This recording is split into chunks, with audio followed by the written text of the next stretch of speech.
Stockport County Live on Imagine Radio.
Stockport County Live on Imagine Radio.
Stockport County Live on Imagine Radio with mydigitalaccounts.com, the smart accountant for the digital age, specialising in online accounts and tax returns. Call us today on 0161 925 6162 for a friendly chat about your accounting needs, or visit at mydigitalaccounts.com.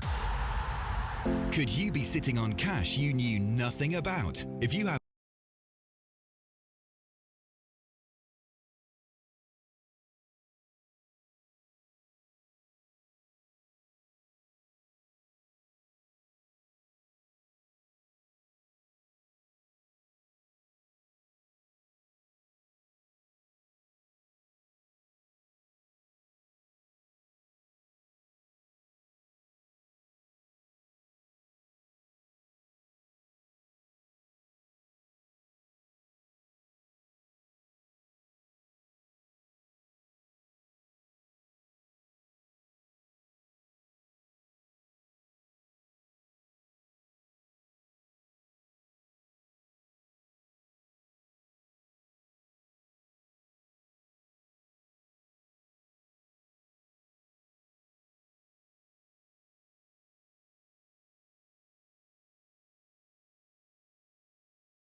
down to this.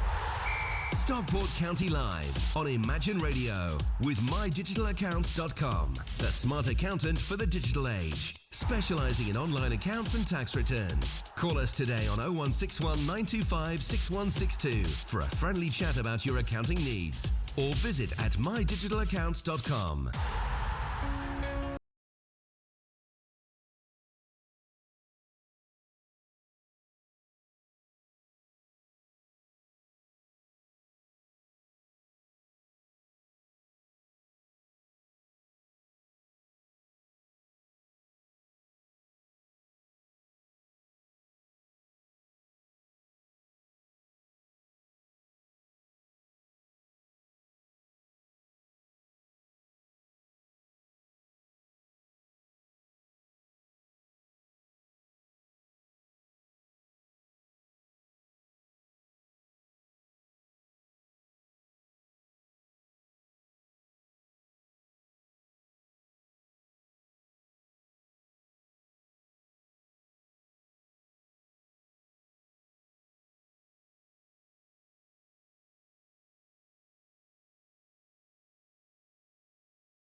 very good afternoon to you and a very happy new year. Stockport County on the road today with Stockport County Live.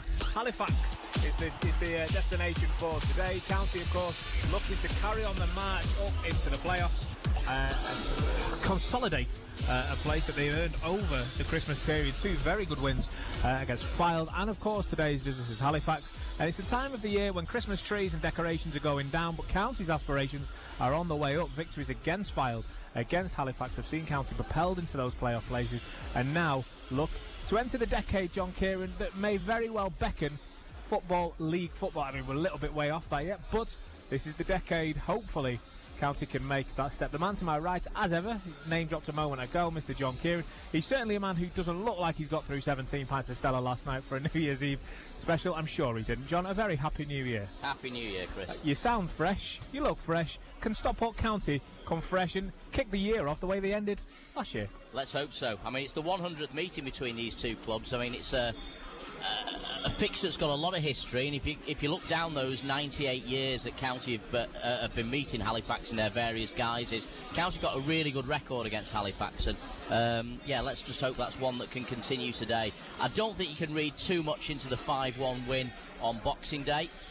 Pete Wilde immediately changed his system for the game in between, and he quite rightly, I mean, it was crying out they needed a back three. They were being caught on the break so many times with a back four, but they switched to a back three, and they responded well. They kept a clean sheet on Saturday, secured a 1-0 win over Crisis Club Chesterfield, and they've sorted themselves out, if you like, in that sense defensively. But County, Jim Gannon, he's such a clever manager. He'll have worked away to try and get around a back three now, but understandably, Pete Wilde knew he had to make changes. Pete Wilde, of course, wasn't the only manager that rang the changes on the game in between the last encounter of Stockport County and Halifax.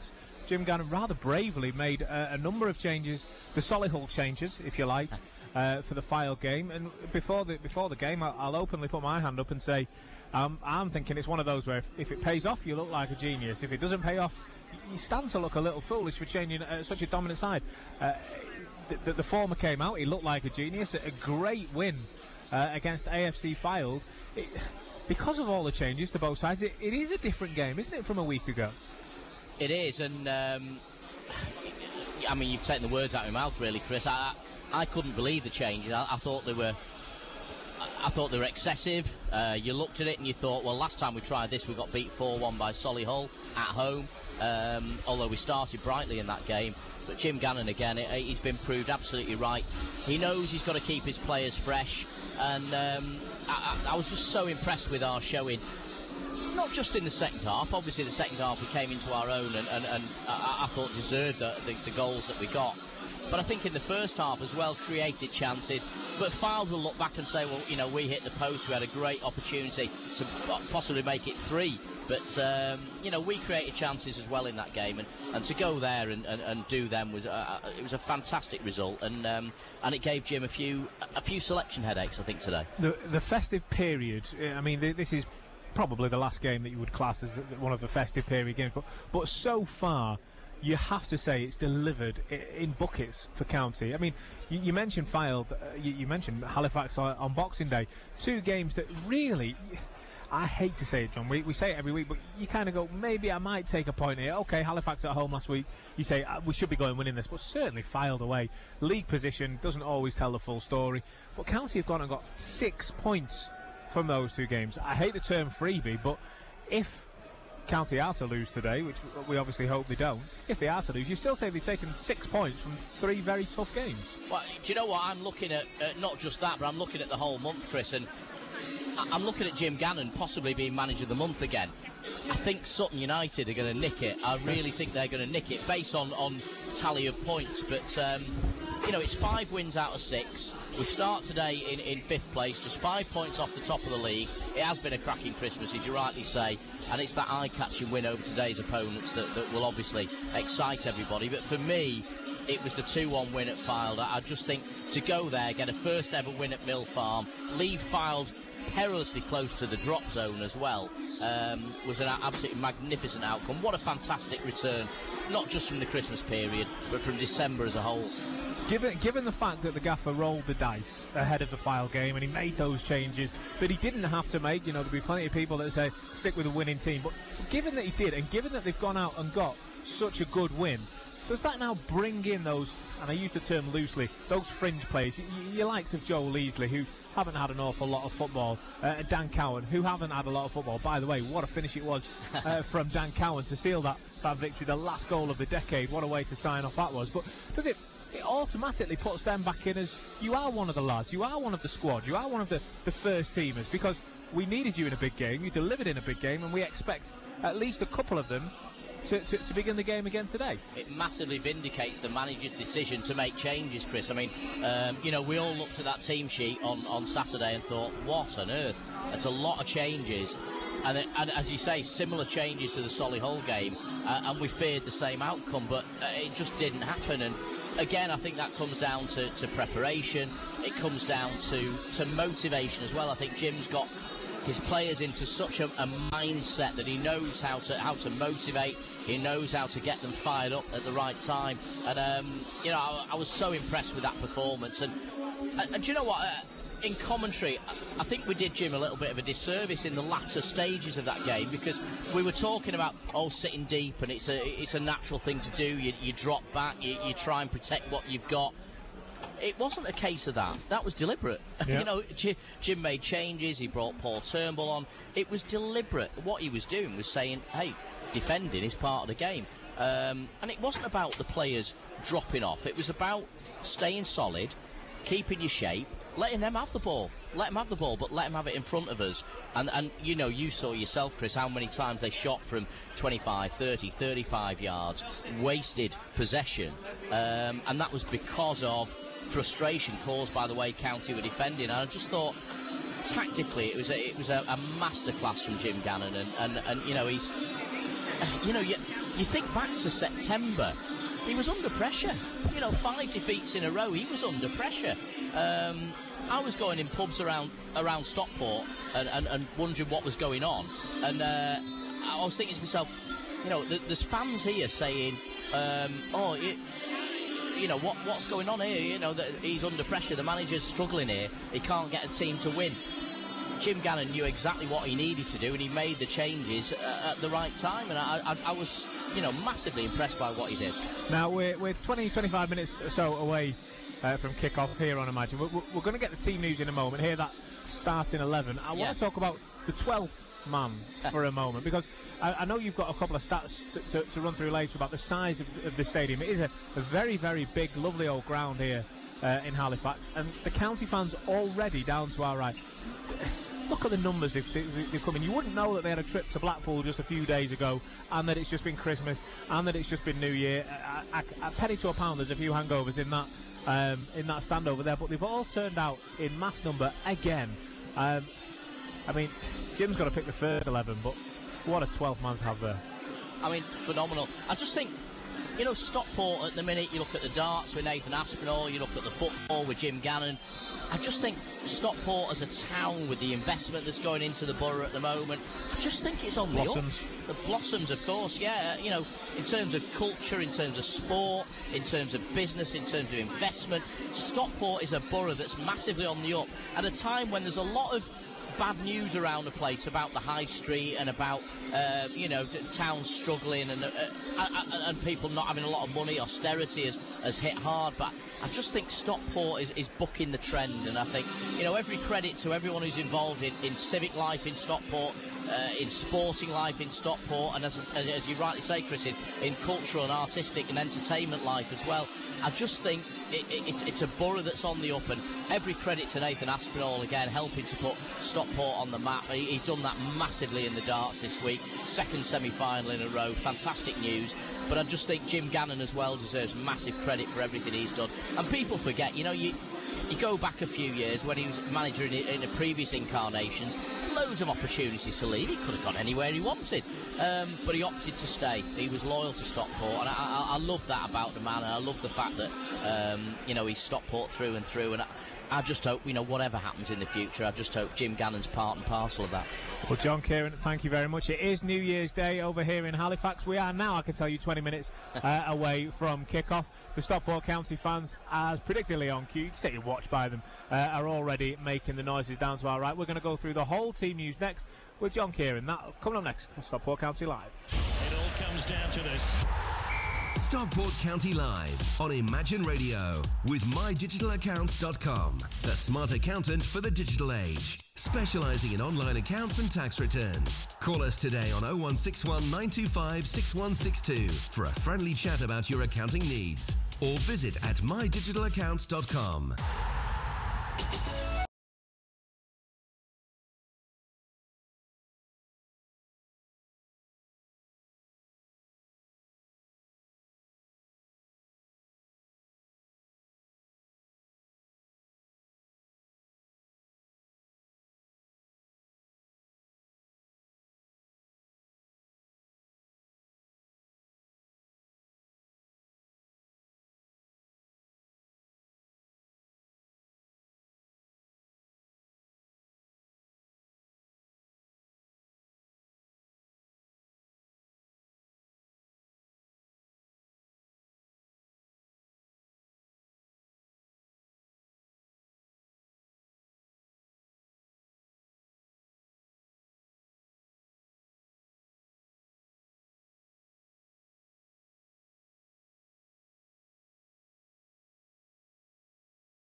Stockport County Live on Imagine Radio with mydigitalaccounts.com, the smart accountant for the digital age, specialising in online accounts and tax returns. Call us today on 0161 925 6162 for a friendly chat about your accounting needs, or visit at mydigitalaccounts.com.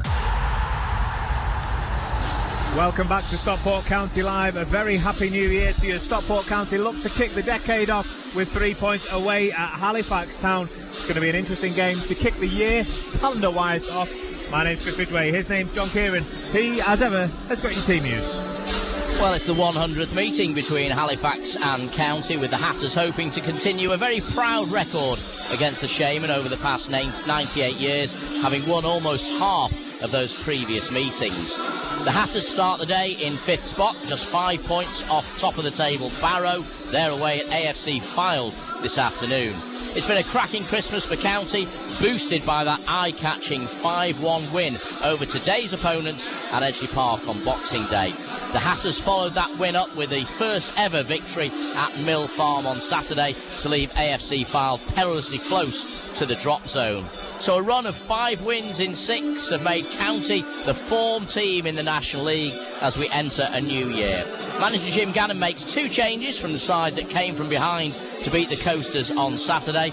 Paul Turnbull replaces Sam Walker in midfield and Adam Thomas comes in for Devante Rodney down the right. It means that Joe Leasley continues at left back with match winner Dan Cowan on the opposite side of the back 4. Tyler Garrett misses out once again. Conor DeMeo has gone to Curzon Ashton for a month on loan, returning to the scene of some previous triumphs for him.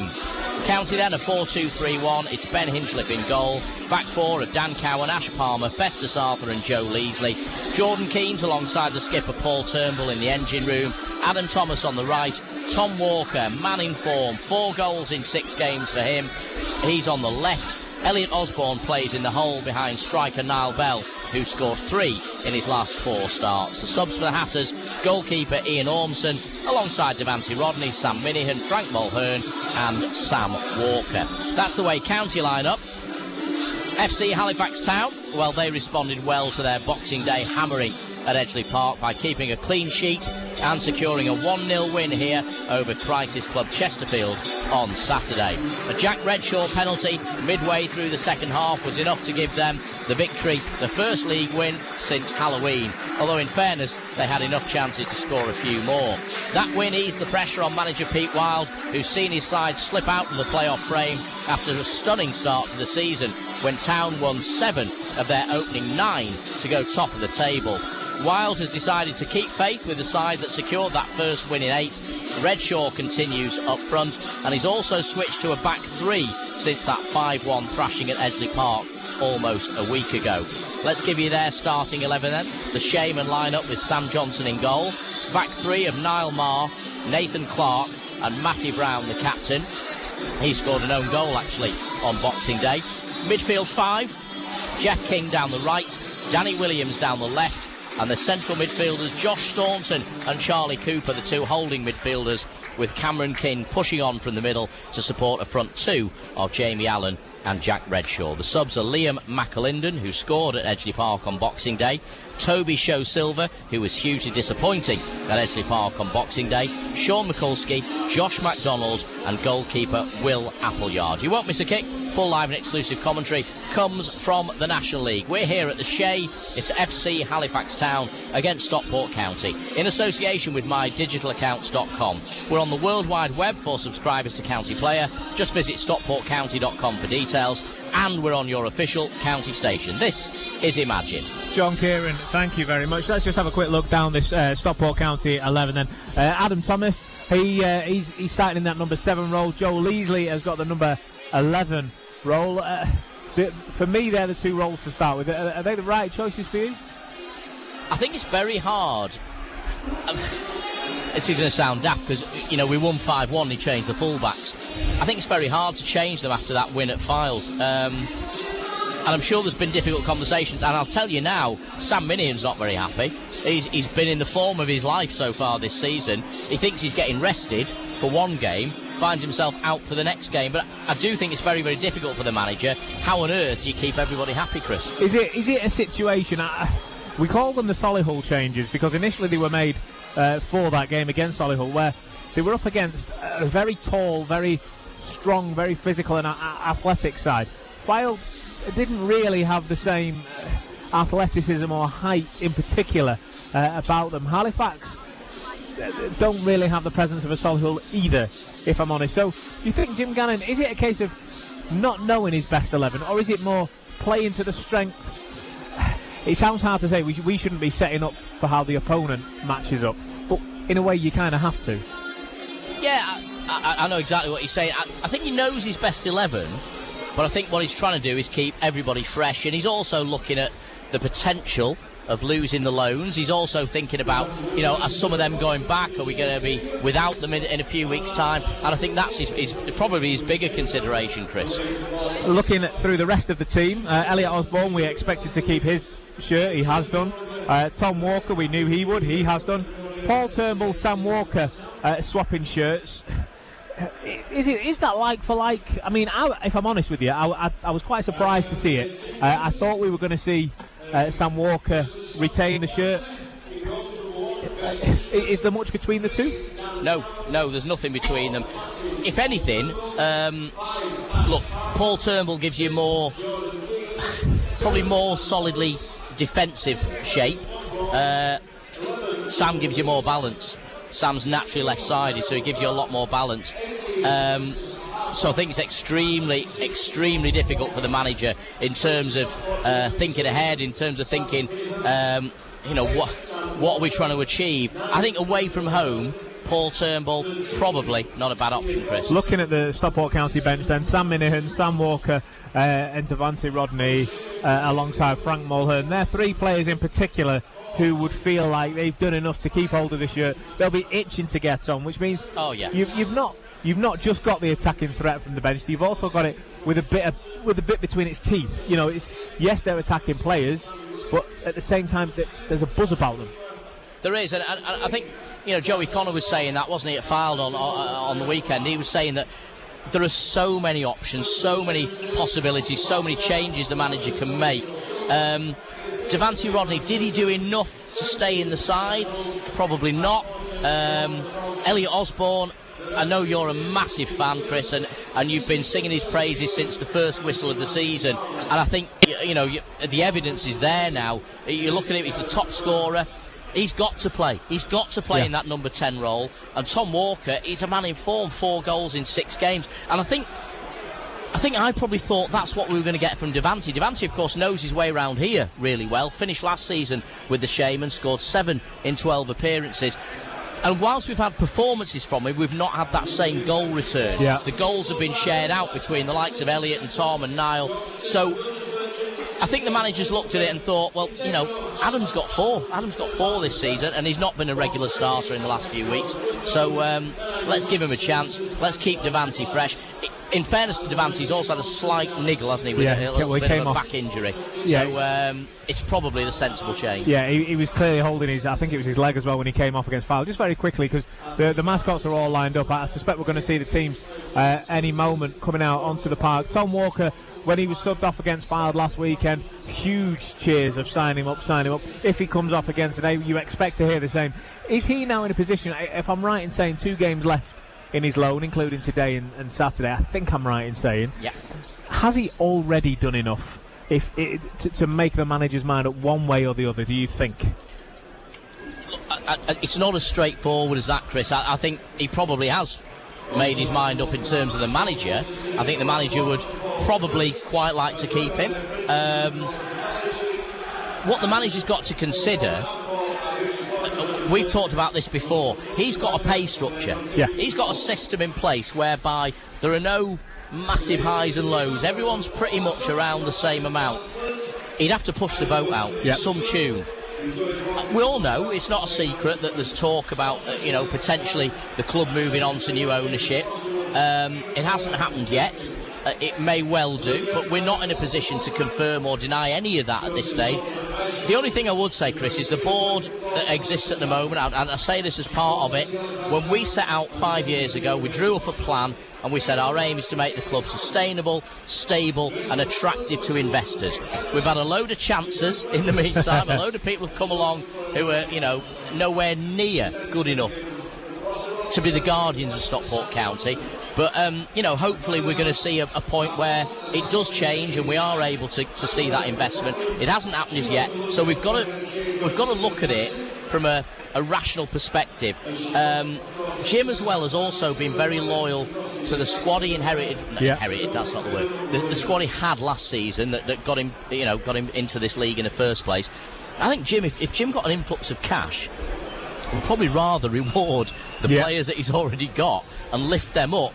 And if the bar is raised to a certain level, he'd rather see everybody raised to that level. So Jim he's an honourable guy, and I think that's the way he operates. So I don't think it's quite as clear cut as saying, here's a player, we definitely need him, let's go out and get him. Also, the other thing, Chris, you've got to consider, there's going to be a lot of players available in the next 30 days. And I think it may be that the players who end up winning this promotion are not necessarily the players who are currently wearing that blue and white shirt. Absolutely. John Kieran, thank you very much. The tunnel has just been pulled out down in front of us. The Stockport County fans are singing the praises of each individual player by the sounds of things, currently on Ash Palm, which is a terrific way to kick off the new year. John, let's just have a quick thing about the occasion. Stockport County against Halifax is always an occasion. This stand around us is filling up nicely. We've already said our piece about the county fans. The stand to our left, the other home end behind the goal, is fairly populated. It would be unfair to say it was rammed. It is always a big game, isn't it, County Halifax? It's a proper ground. It's a great place to come. It's a near 15,000 capacity stadium. As I say, it's the 100th meeting between these clubs as well, so it's a historic day. But when you look back over those 100 meetings, County have won nearly half of them. So, we've talked a lot in recent weeks about bogey teams. This is a team that County have traditionally done pretty well against, and that 5-1 win was a case in point. Just going back to Ash Palmer, I'm staggered looking at the odds today. First goal scorer, Ash Palmer, 28-1. And there'll be a load in that away end there to our right-hand side who put a bundle on him today. Well, I think there might be a few more listening at home now, given that you've just read out those odds. Phenomenal. It's not the first time this season either Ash Palmer has assisted, should we say, a few Stockport County fans into beating the bookies. I've just seen down at the front, the steward's checking his watch. Down at the front of the tunnel, asking He's not the only one. Where the players are. Yeah, I mean, they are cutting this a little fine. Not quite to the extent of the referee, was it last week against Halifax? But as Fat Boy Slim kicks in around us, that's the cue to say we're pretty much ready for the teams here. Stockport County away. It is the first game of 2020, the first game of the new decade, the 20s, if you like, and it's the first game of the decade that could potentially beckon County back into the Football League. There's a long way to go in between that happening though and where we are today, but Stockport County could kick it off really, really nicely with a win here, a way to keep that glorious run going and hold a place in those playoff places. The County fans are on their feet. They applaud the goalkeeping coach who's just made his way out first, but the stadium announcer is now cueing them in. The officials walk out and Stockport County, led by skipper Paul Turnbull, makes their way out alongside Halifax Town. Halifax today, the home team, all in blue shirts, blue shorts, blue socks. County in that green and black strip, which is green front shirt, black back shirt, green shorts and green socks, led by Paul Turnbull, of course. John Kieran, if County can get a win today, keep this run going, they'll hold a place in the playoffs. You look at this, you listen to this, you look around the place. How on earth is this not a Football League match? Not just League 2, potentially League 1. This is a massive occasion here this afternoon. A run of 5 wins in 6 has made County the form team in the National League as we enter 2020. Manager Jim Gannon makes 2 changes from the side that came from behind to beat the coasters of AFC Fylde on Saturday. 2 changes then for County today. Paul Turnbull in for Sam Walker, and there's a change as well on the right wing. Adam Thomas in, Devante Rodney drops to the bench. Joe Leasley continues at left back. Match winner Dan Cowan is on the opposite side. County a 4-2-3-1. Ben Hinchliffe in goal. Dan Cowan, Ash Palmer, Festus Arthur and Joe Leasley across the back. Jordan Keane and Paul Turnbull, the holding midfielders. Adam Thomas on the right, Tom Walker on the left. Elliot Osborne in the hole behind Niall Bell. The subs, Devante Rodney, Sam Minihan, Sam Walker, Frank Mulhern and goalkeeper Ian Ormson. FC Halifax Town, by the way, they are unchanged from the team that beat Chesterfield here by 1-0 on Saturday. That's the way the 2 teams line up. Full live and exclusive commentary from the National League here at the Shea. It is FC Halifax Town against Stockport County in association with mydigitalaccounts.com. The former Ipswich and Middlesbrough defender Phil Whelan is our co-commentator this afternoon. Phil, of course, who played alongside the likes of Ravanelli and Janino in the Premier League. Phil, have you ever played here? Have you ever played at the Shea? I did. Played for Southend. In fact, it was Halifax's last season in the Football League. Played for Southend. We beat them 1-0 and helped them on the way to relegation. I think it was soon after that they entered the financial troubles, and it's been a long journey for them since. And I mean, it's great to come back here, and like you say, it is a Football League ground in the waiting, really. Well, given that history, you must be dead popular here then. Yeah, I'm not sure many will remember me playing there for Southend. They might remember that season not with a great fondness of memories, a lot of the fans here, but it's great to see Halifax alongside Stockport playing in the National League, and I'm sure it won't be long before this is once again the fixture it should be, a Football League fixture. We're ready for kick-off. County are kicking from right to left in this first half, with the visiting fans behind them away to our right-hand side, packed into those first two blocks of that away end to our right, and they may have to open another section of that because there's so many of them pouring into the ground. Halifax then in royal blue, County once again in the kit they wore at Fylde, with the green shirt, shorts and socks with the black trim, and it's Halifax on the ball. A few early touches for a back three today. Just talk a little bit about that change today, Phil, if you will. They played with a back four at County, got battered 5-1, changed to a back three immediately and got a clean sheet against Chesterfield. Yeah, and I think you look at their recent form, Halifax, as well. For the first 2-3 months of the season, they've been in the top 2 or 3. They've fallen by the wayside a little bit recently, and you look at County's recent form, 5 wins out of 6 in the league, and they've got 2 wins out of 6. Albeit those 2 wins were at the Shea, so I think they're a little bit more confident here than they are going away from home at the moment, but they will absolutely be looking to be more solid than they were at Stockport on Boxing Day, because they got ripped open at times, and they cannot afford to do the same again with the goal scoring form that County are in at the moment. Early test here for Joe Leasley, and he's just bundled the winger over there. It was a leap from Jeff King, the right-sided player, and referee just checking the ball here. He's not happy that it's fully inflated. Must have deflated in the 30 seconds since kick-off, because I'm sure he must have checked it before the kick-off. I don't know what's happened there. I think there's a few people in the ground probably feel a bit like that after New Year's Eve, so it is a free kick. Unlike me and you, John. No. Proper pros. Pre-match, yeah. I was carved up last night, ready for today. Free kick then, which Jeff King will take, the much-travelled winger. Whips it in. It's dealt with neatly by County's back line, lofted back in. Niall Bell, it's not the best defensive header. Had to be bailed out by Dan Cowan there, but lofted back in again by Charlie Cooper, and again Bell with a very, very scruffy clearance. In the end, it's scrambled away by Keane, but a little spell of pressure this from Halifax in the early stages. Charlie Cooper, terrible diagonal ball straight to County's Tom Walker. Through the gap now for Elliot Osborne. Osborne on the turn, halfway line, out to the left for Leasley.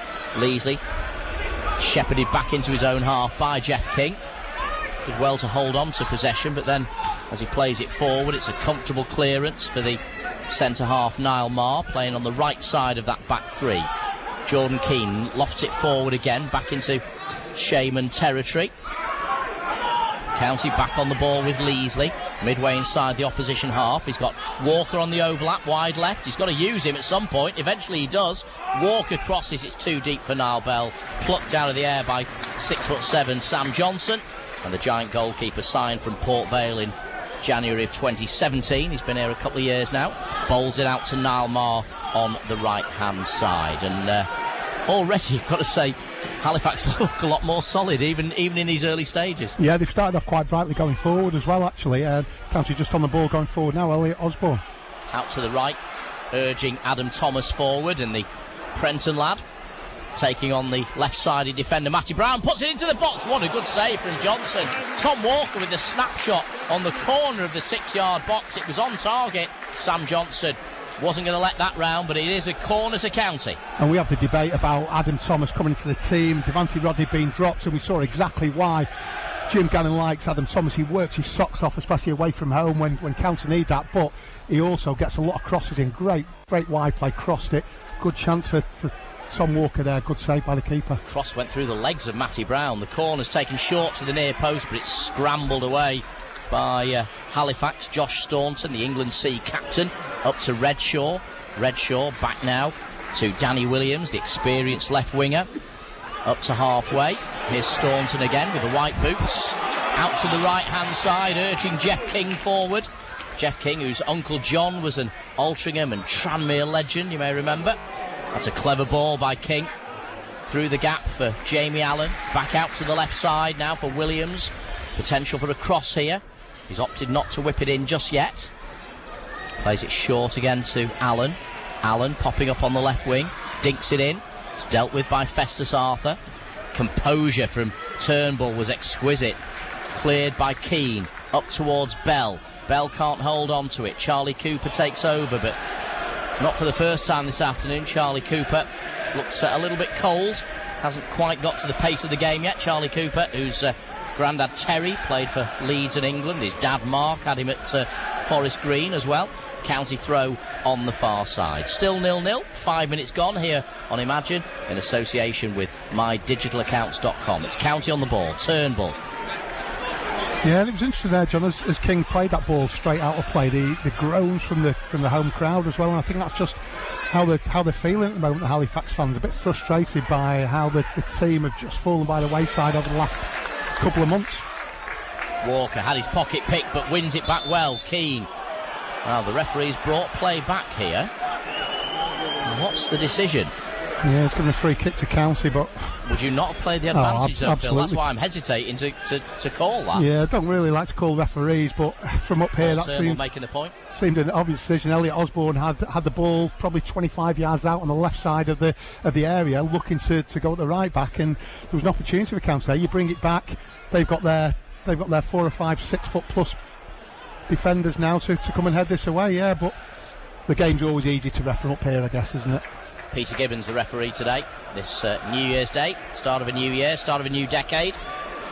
After a very successful 2019 for the Hatters. Osborne with the free kick, whipped in at pace, headed away by Staunton, only as far as Turnbull. Back out to the right wing now. It's an opportunity maybe for Leasley. Ghosts past his man. Osborne now, corner of the box. The cross comes in, too much on it. Gordon Keane it was who whipped it in with a little too much pace, and it drifts out for a throw-in on the opposite side, or rather a goal kick I should say, on the near side. No, it is a throw, it is a throw, didn't go out, so I play. Yeah, you were talking about last year, I think 88 points I saw on Twitter yesterday they got, and the last time they got more points was 2008 when they got promoted and then got a great start in the first division. Let's hope the next 4 or 5 years are better than the 4 or 5 years following 2008. That's and I know it definitely will be much more positive than that. Very different extenuating circumstances behind the scenes. Of course, County's promotion then really built on foundations of sand. This time round, County's promotion much more solid, much more reliable, much more dependable, and County a very attractive proposition.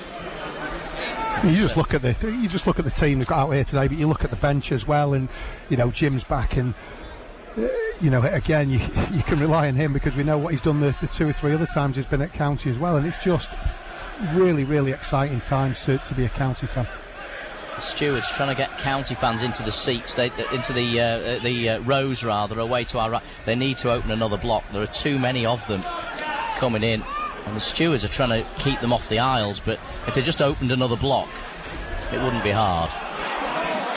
It's Halifax on the ball, shot from distance from Cameron King, takes a deflection. He's very lucky to get a corner out of that. It was a hit and hope from Cameron King. There was no real conviction in the shot, but he's got a corner. Yeah, and it's been a reasonably open game. County have had a couple of chances down the right-hand side where they've got a couple of crosses in. Adam Thomas's particularly, where Tom Walker had a decent chance, but Halifax have looked dangerous going forward. And there was a similar story actually early on at the game at Edgeley Park, and it was the County goals that changed the game really. Halifax corner, right-footed in-swinger this time. Easily dealt with by Cowan on the near post. King turns it back to Cooper, halfway line. He dinks it forward, much too heavy with the contact. That's the 3rd time he's given the ball away. And as you said, Phil, you can hear the fans getting very frustrated with Charlie Cooper. Well, they know, I think, how the team played early on in the season. They know what this team can do, but the results just haven't been there for the last 6, 7, 8 weeks, and I think that frustration shows every time there's a pass that goes astray, because there are groans up and down the aisles of this stand. Great flick from Adam Thomas, wonderful touch that. He gets the return ball as well from Keane again on the overlap on the right. That's twice today we've seen him do that. Osborne now switching it to the other side. That's where the space is for Leasley to exploit. He's found Tom Walker on the overlap. Walker, little dummy, draws the challenge from Jeff King and wins the corner for County away to our left-hand side. This will be a right-footed in-swinger from Elliot Osborne. Great football again in the build-up. Really good football. In fact, I went to Fylde on just quickly before this corner's taken, John. went to Fylde a couple of days ago. Might have to finish the story in a minute, but somebody had not been to the game before. It was a friend's son-in-law who came along, and he said after the game just how impressed he was with the standard of football from both teams, but particularly County. As the ball's whipped in at pace, a little glancing header. I think it was Jordan Keane in there. It was indeed, and he got his head to it. He's disappointed that he didn't hit the target there. Interesting enough, the referee on Boxing Day said that County, albeit they won 5-1, but the best team he's seen all season. Yeah, and I think the last 5 or 6 games, the way County have been playing, you know, you look at the whole season, that 5-game, whatever happened in that run apart, County have been impressive, and particularly the last 5 or 6 games, but the last couple of games since Christmas as well. You know, it's 2 on paper potentially difficult games, and against Halifax, brilliant. Second half against Fylde, outstanding. And they do look a dangerous team for anybody at the moment. Bell dispossessed that time by Cooper, but Keane takes over and finds Turnbull. Adam Thomas on the right, 4 arriving in the box. Cowan again, very advanced in this attack. Gives it back to Adam Thomas to try and whip it in. It's a good block by the defender. Williams on the far side, playing almost as a left wing back, if you like, given that they're playing with a back 3 today. Danny Williams, the Wigan-born left-sided player, didn't turn pro till he was 25. Had a 6-game loan with Fylde last season. Concedes the throw-in. Cowan trying to take it round the long way. Gets the return ball, gives it to Turnbull. Crosses first time. The defenders missed it. But in the end, Tom Walker couldn't get there. Leasley heads it forward. Cooper volleys it forward for Redshaw to chase. He's got a bit of pace, Redshaw, but Festus Arthur's got the strength and the presence of mind to keep Redshaw at bay. Super defending from the teenager. Can you believe he's not 20 until next month? Referee brings play back for a free kick there. Do you know what, John? Those balls as well for a defender. The ball was played probably from 35 yards out from the Halifax goal. Just a long, lofted ball that was bouncing and very, very difficult for a centre-half. Festus Arthur kept his eye on it. He's big and strong, and he used that as well there to just watch the ball and head it clear. Great defending from Festus Arthur. Sutton United enjoying a great run at the moment. They're a goal up already this afternoon. They're still in the bottom half of the table, but they're on a phenomenal run. County play them in a couple of weeks' time. Oh, great glancing header from Bell. Finds Tom Walker on the left side. There are 3 in the box for County. He's won a corner. Oh, has he? No, it's pirouetted and spiraled back into play. I thought that was destined to go out. Keane takes over halfway line. He's unlucky there, Tom Walker. Cowan. Out to the right side now. Osborne. Cowan. Thomas. Midway inside the Halifax half. Cowan again. Scored that wonderful winner at AFC Fylde on Saturday. Oh, that's a lovely ball from Keane to find Osborne in space. He'll shoot from here. Not too far away. Corner. Yeah, it took a little nick, didn't it, en route. And it is going to be a corner to County for Tom Walker to take. The Hatters starting to get a foothold now, you feel, Phil? Yeah, and I think the change of formation from Halifax, and certainly what we saw on Boxing Day, with the 3 centre-halves, it's almost creating a little bit of space out wide for County, and both on the left-hand side with Tom Walker and on the right-hand side with Adam Thomas. They both got in 2 or 3 times early on. County corner, left-footed in-swinger. It's well dealt with by Marr initially. Staunton on the follow-up to clear to the edge of the box. Thomas hooks it back in. It's volleyed away by the big centre-half, Matty Brown. Joe Lees, the little drop of the shoulder, leaves Redshaw in his wake. Leaves another one in his wake in midfield as well, in King. Gets it up to Niall Bell, and he's continued his run. Oh, he's been brought down by his own man. He's very unlucky there, Joe Leesley. He felt the contact and assumed it was a Halifax boot. Would you believe it was Niall Bell who's tripped his own man? It is a throw-in to the Shaman. Well, that's one of the strangest incidents I've seen all season. I think Niall Bell felt he got a push, but I think he just slipped, to be honest, and slipped almost into to Walker and Walker.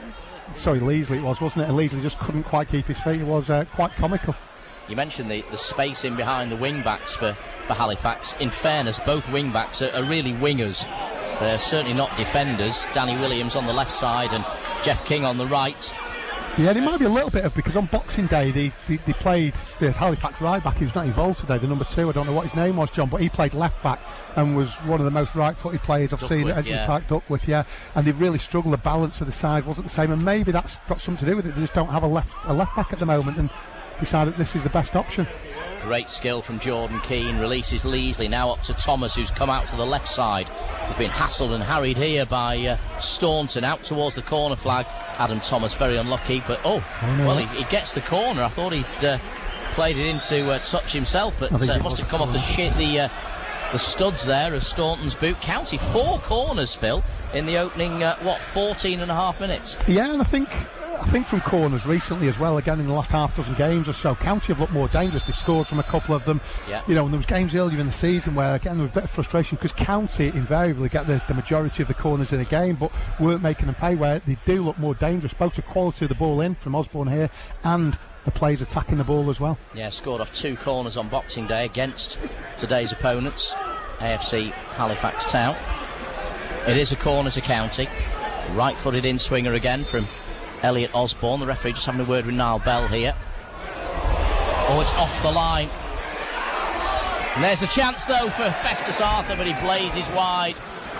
Well, the initial corner, superbly blocked. There's the value of the man on the post. Great block on the line by Halifax Town, and then Festus Arthur on his left side just scooped it wide of the upright. But County, you mentioned the threat from corners, very, very close. Yeah, great ball in again.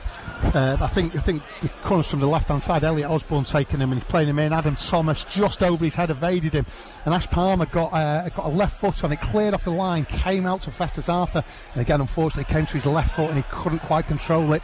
His right foot there, it might have been 1-0. Ash Palmer it was, by the way, who had the chance, the 28-1 shot for the first goal. But great block on the line, wasn't it? Niall Maher, I think it was, who made the clearance. Here's Festus Arthur under a bit of pressure. Well, you wouldn't know it. Look at that. Super defending from Festus Arthur. And Jim Gannon, he's probably mentally, he's been thinking, I'll give him 5 games. I'll give him 10. 10's gone to 15, to 20, to 24. He can't leave him out, can he? Yeah, and I think early at the start of the season when Ash Palmer and Jordan Keane were playing centre-halves together, there was a couple of things. Jordan Keane, is he quite a centre-half? But you also miss Jordan Keane's defensive midfield role as well as a result of that. So took a chance. He'd obviously seen a little bit he'd like with Festus Arthur, and for a 19-year-old lad, he's been absolutely magnificent, and potentially, you know, he could be a very, very good centre-half in years to come. Still very raw around the edges, but his performances have been outstanding, and a couple of goals as well. Here's Turnbull, Keane, Cowan on the right, Thomas ahead of him, takes over now on the touchline. It's all a bit tight, so he bursts inside. Great run from Thomas, finding Tom Walker. He's got Leasley on the overlap, decides to use him as a decoy, comes back through the middle. He's still there, Tom Walker. Eventually uses Leasley as a spare man on the far post. If he can pick out Osborne, it's a good block by the defender. Comes back to Tom Walker, though. Tried to play it through the legs of Jeff King. It was a bit ambitious. Jeff King, though, tried to be too ambitious himself and has gifted it back to Tom Walker. Now Leasley. Walker on the overlap. The chance for the cross is here. Whips it in towards Niall Bell. Headed away by Brown. County will come again, though, with Leasley, who wins the throw. Yeah, and it's out wide, both sides, left and right at the moment. The County are having some success and causing problems there. Joe Leasley and Tom Walker there causing problems for the right wing back for Halifax, and back 5 obviously worked the other day against Chesterfield. It's looking a little bit shaky at the moment. A shame, and under pressure as Leasley crosses, it'll be another corner to County, corner number 5. Pressure building on a creaking Halifax defence here this afternoon. 18 and a half minutes gone on Imagine in association with mydigitalaccounts.com. It remains 0-0, but Stockport County starting to build up a head of steam here. Ben Hinchliffe away to our right, hasn't had a save to make yet. Halifax a couple of attempts on target to defend so far as Osborne whips it in, but it's cleared by Cameron King. Out to Jamie Allen. Paul Turnbull goes with him just to slow up his momentum. Jamie Allen on the left wing. Plays it in field now. They've got an opportunity here with Cameron King. You can hear the home fans not happy that King was slow to play the ball. Listen to the home fans. It's obviously a mentality they've got into of really getting on the backs of their players. Well, and the problem is they've got possession, they've got comfortable possession, and everything doesn't have to be 100 miles an hour and knocking it forward straight away. But and when they do, it's cut out by Palmer there. Absolutely, they've got to be more patient, and not just the players but the fans as well, because otherwise, like you say, they're going to play into County's hands. Yeah, They've had a tough time. That win on Saturday, their first since Halloween in the league. And it has been a nightmare 3 months for Pete Wild. And you can just hear around, there's a mood, there's an atmosphere around the ground. It's not healthy. Here's Staunton for Halifax. He's given the ball away. Sloppy. Played it early, played it blind, straight to Leasley. County back in possession. And Halifax at the moment playing into County's hands. Yeah, they are, because they're trying to play the long ball quite early, and I just don't think the way they set up that'll suit them. They've got to play through midfield. They've got to play out wide to the wing backs, and if they try to play long too early, I think they're going to keep giving the ball away. And they've done that twice in the last 30 seconds. And all it leads to is that the fans getting on the back a little bit more, and you create just a little bit of pressure. And it's great for County, but frustrating for the fans. Must be difficult for the players on the pitch. And here's Adam Thomas again, exploiting that space on the right wing, in behind the wing back Williams, who's been left for dead. Osborne will turn it back to Turnbull. There's only Niall Bell in the box at the moment for County, along with 4 defenders. County are trying to play their way in with Thomas. It's cleared by Brown, out to Cooper, looked to be brought down there. It is a foul. Osborne with the over-exuberant challenge. Free kick to Halifax on the edge of their own penalty area. Pete Wild will have been relieved to have got not only the win but also the clean sheet against Chesterfield. But Chesterfield, as we know, are a really struggling side at the moment, so arguably expect Halifax to win. They won by a goal to nil, a penalty from Jack Redshaw, but all accounts they should have won by more. That's a terrible ball from the goalkeeper, Johnson. What on earth? Is he think that there's a casualness about Halifax? He's put that straight into touch. It was, yeah, so he had the chance to just take the pressure off Halifax a little bit, because they have been under the cosh for the last 10 minutes, and he was 20 yards out. It was a free kick, missed kicks straight out of play, and County have got possession again. Back on the ball, Festus Arthur just on his own 18-yard line, plays it out to Leasley on the left side. He's got plenty of grass to move into. Carries it across the halfway line and wins the throw in for County. He gets you up the pitch, Joe Leasley, from that left back position. The challenge comes in from the much travelled winger Jeff King.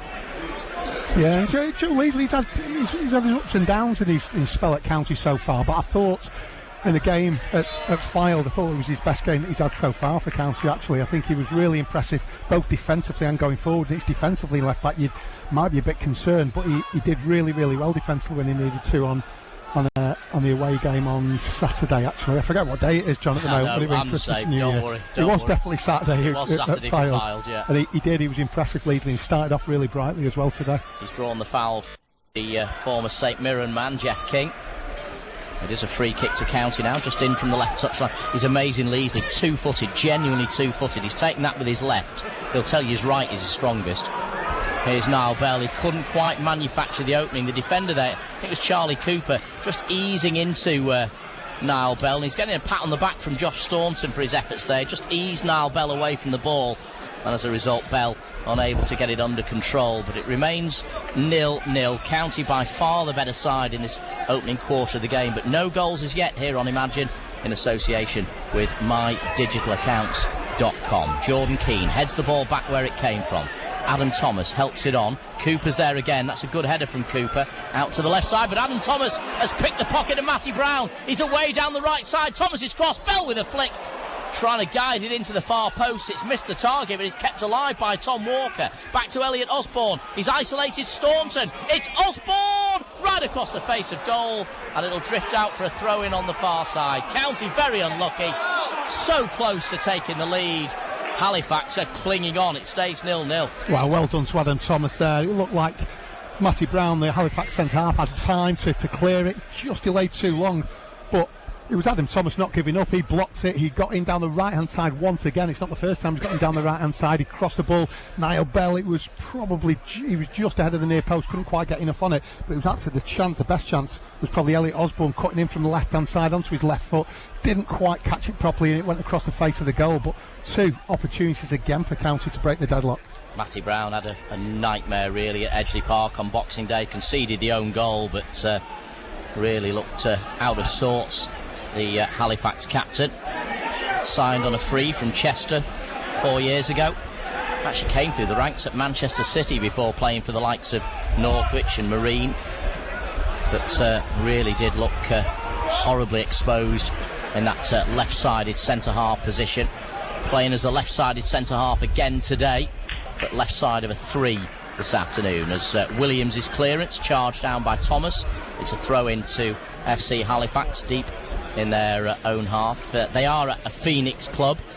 The original Halifax Town went into administration in 2008, owing around 800,000 in tax. They had to restart in the Northern Premier League, Division 1 North, but successive promotions under Neil Aspin with Jamie Vardy at the top of the 11 really helped them to come through the divisions. Counting out. Referee blowing up here for something that happened earlier on. County have got a throw in down the left, but referee saw something off the ball involving Cooper and Osborne. I think it was Cooper's challenge from behind on Osborne on the halfway line, which, to be fair, Elliot Osborne didn't make a meal of. It wasn't a great challenge, and one you may see a yellow card for at another time, but Osborne bounced back up because County still had possession, so probably did King a favour there. Tom Walker. Staunton's got the better of him this time, though. Staunton, terrible clearance, easily dealt with by Palmer. Back into the Halifax half. Osborne just pulling Cooper back there, possibly in retribution. It is a free kick to Halifax in their right back area. Yeah, I think Elliot Osborne complained about that one. I don't think he can have any complaints. Definitely pull the arm of King there. But again, Osborne started brightly. He's had a great few games, Elliot Osborne, and probably in the form of his life for County at the moment, and has looked bright early on. And we're sat halfway into the Halifax defensive half, and we've not had to move our heads very much because most of the play's been down this end so far. John, you're not going to get a stiff neck today at Phil in this first half anyway. Here's Leasley in that left back area, pings it forward with his left foot. Niall Bell heads it back towards Thomas. Bell gets it back again, gives it back to Adam Thomas. Tom Walker is onside.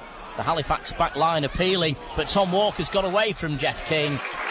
Couldn't get away from Niall Marr. Throw into County left side, but the Hatters are carving Halifax open at will at times here. And what I love to see from Niall Bell, I think it's a part of his game that he does need to improve on. Still young, still learning the game, but the ball came to him. He headed the ball to a County player, got the ball back, held it up, laid it off, spanning behind, and it was great hold-up play from Niall Bell, which, you look at the size and strength of him. I think it's an area of his game improve. He will come on no ends as a centre forward. I mean, he terrorised Halifax's back 2, didn't he, on Boxing Day? Up against 3 today, though. Yeah, I think Matty Brown probably didn't sleep last night thinking about Niall Bell again. Right from the very first minute, there was a long ball over the top on Boxing Day that Matty Brown looked like he was pulling a cart horse trying to chase Niall Bell back, and he was absolutely exhausted at the end of the game, Matty Brown, and Niall Bell would have fancied his chances today, but with the back 3, I know Matty Brown's very, very good in the air. He's big, he's strong, so it might suit him playing the back 3 and might not quite suit Niall Bell as much, but remains to be seen. I mentioned the resurgent Sutton United earlier. They're now 3-0 up at home to Woking this afternoon. What a start to the year for them, just really picking up where they left off. And as I say, Jim Gannon might well be denied the Manager of the Month for December because of Sutton United. They've had such a terrific run, hauling themselves from relegation candidates to potential playoff candidates. Here's Joe Leasy, left side for County, still 0-0. Past Cooper, past King. Has to check back. He was brought down by Charlie Cooper. Clumsy challenge. Free kick to the Hatters. Charlie Cooper, how many of these fouls is he going to get away with? Yeah, the referee's having a word again, Phil. Yeah, I'm just watching Joe Leasley. He's having a bit of verbals with the Halifax manager there. Joe Leasley doing it with a smile on his face. The Halifax manager incredibly frustrated with what he's saying. I think that shows how the first period of this game has gone so far. Great for County, frustrating if you're a Halifax fan or even the manager. Palmer and Arthur both up from the back. Adam Thomas is in there. Jordan Keane's in there. Bell's the target, wins the header. The goalkeeper right behind that one, though. Yeah, great ball in from Walker again there, but he's 40 yards from goal, 35, but he's played a great ball in. Niall Bell, who doesn't necessarily win his fair share from free kicks, but wins that one. Great header, unfortunately straight in the goalkeeper, but County winning a header from a set piece once again. County winning every 50-50, winning every second ball. They're all over Halifax, but they can't quite find that opening to get the the goal that they probably deserve so far. Still 0-0 as we approach the half-hour mark here at the Shea. Oh, great feat from Tom Walker. Then runs into Jeff King, who steals, plays it up now to Jamie Allen. Good hold-up play from Jamie Allen. Switch it to the left side for Williams. Danny Williams finding Jack Redshaw. Redshaw with his back to goal. Spins away from Dan Cowan. Cowan keeping him wide, but he's allowed him onto his right foot here. He'll get a shot away. It's over the bar, and it stays 0-0. That's Dan Cowan. Perhaps disappointed that Halifax were able to create that opportunity, but he shouldn't allow Redshaw onto his right foot. No, definitely not. It came from Jeff King actually in the right wing-back spot here.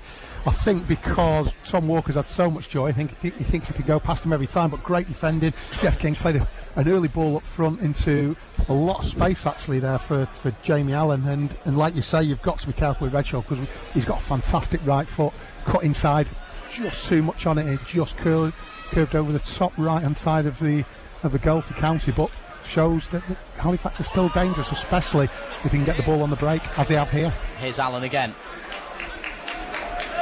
taking on Keane. Keane puts it out for a throw-in, midway inside County territory. A bit more encouragement from the Shaman fans here. It remains 0-0. Jeff King, the much-travelled winger, signed in the summer as a free agent. He has been around, played for his uncle's former team, Altrincham originally. Moving on to Nantwich, Kendal, Trafford, Whitton Albion, Droylsden, had a brief spell with Bolton before moving north to play for St Mirren. Here's Williams, left side. Adam Thomas shepherding him back towards the halfway line. Halifax still on the ball though, with Nathan Clark, the 35-year-old veteran centre-half. Marr up to Allen. Right side is Jeff King again. Jeff King's cross. Oh, at full stretch, Ash Palmer needed a shout from his goalkeeper. Whether he didn't hear it or it never came, he puts it out for a corner. Yeah, and Jamie Allen there getting in. Third time he's had the ball in decent position in the last minute after not having touched the ball for the previous 15. But he's whipped what is a dangerous ball, but actually anything in the 6-yard box is the keeper's, isn't it? Absolutely, should have been Hinchliffe, but he needs a shout there, Ash Palmer. As a result, gives a corner away. Could have been even worse than that though. Redshaw corner, right-footed out swinger. It's deep, far post towards Staunton, plucked out of the air by Hinchliffe. Now, where are the runners? Gets his head up early. In the end, bowls it out to right-back Cowan. Keeps his place today. Sam Minihan still on the bench. Turnbull. Keane. Cowan again on the right. Halfway line for County. Right side. Turnbull takes over. Plays it forward, but can't get it beyond the Halifax midfield. Clever from Cowan, lobs it forward. Flicked on by Thomas. Bell will chase. Brown again, as Phil Whelan said earlier, strong in the air. Redshaw as Brown clears the ball. Little flick to find Cameron King. He's got his namesake Jeff King on the overlap, but goes back to Marr on the halfway line. Marr back to Clark. Clark forced to go long. Easy for Festus Arthur to volley it away. Leasley, too long. Through to Sam Johnson, the goalkeeper. County, of course, bemoaning that horrible draw in the FA Trophy away to Dorking. Could be worse. Halifax, they're away to Torquay in the second round of the FA Trophy. Why that competition is not regionalised till at least the quarter-finals, I do not know. It's a ridiculous state of affairs. Well, and it could be worse if you're not Stockport County with it. You imagine a club lower down the pyramid with the resources they may or may not have to make a journey like that. It has always baffled me.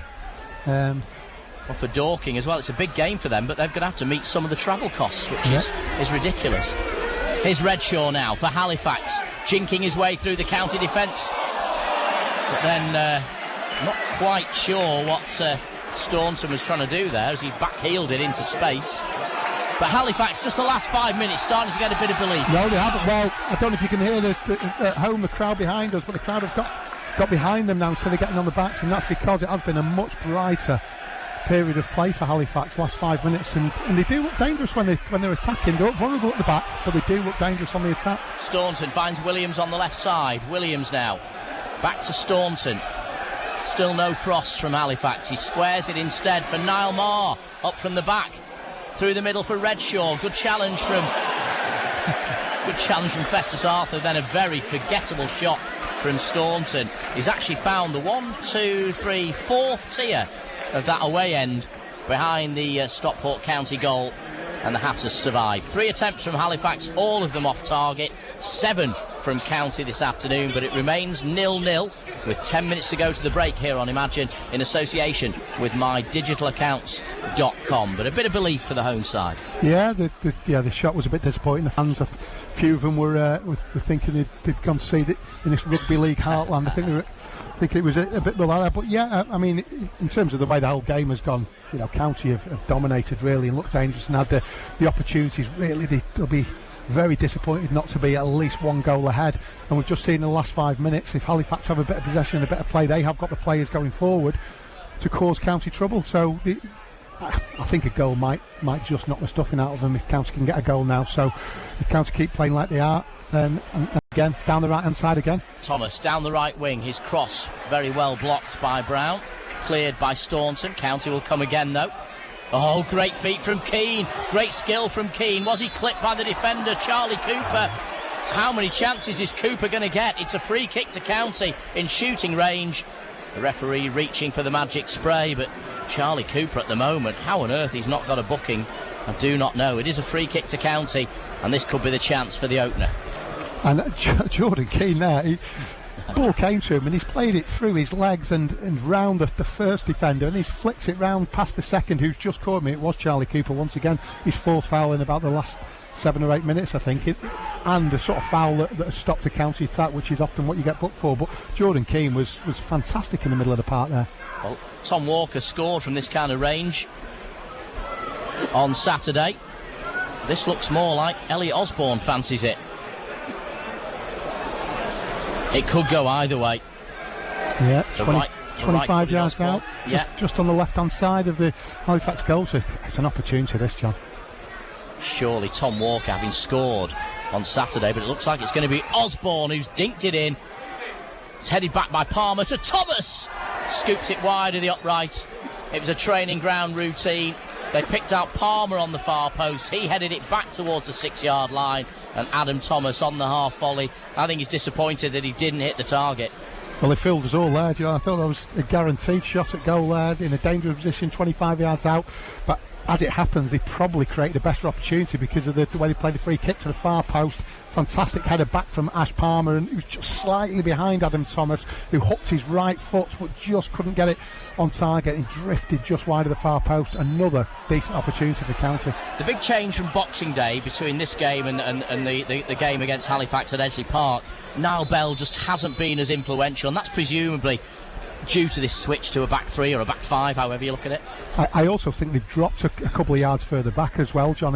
You're right, they've got a back 5 which is more solid, but they're playing another 5 yards deeper in their own half because they are worried about Niall Bell getting in behind, because in the first 15 minutes on the Boxing Day game, two or three times Niall Bell got in by just a long ball forward over the back 4, and I think they're just wary of that. They've dropped back a little bit so Niall Bell can't get in, and but to be fair to Niall Bell, he's held the ball up quite well. He's won a couple of headers, so he's playing a different sort of game today.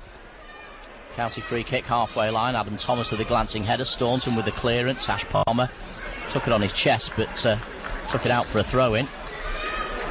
So Halifax back on the ball on the far side. The Shaman, 6.5 minutes to go to the break, still 0-0.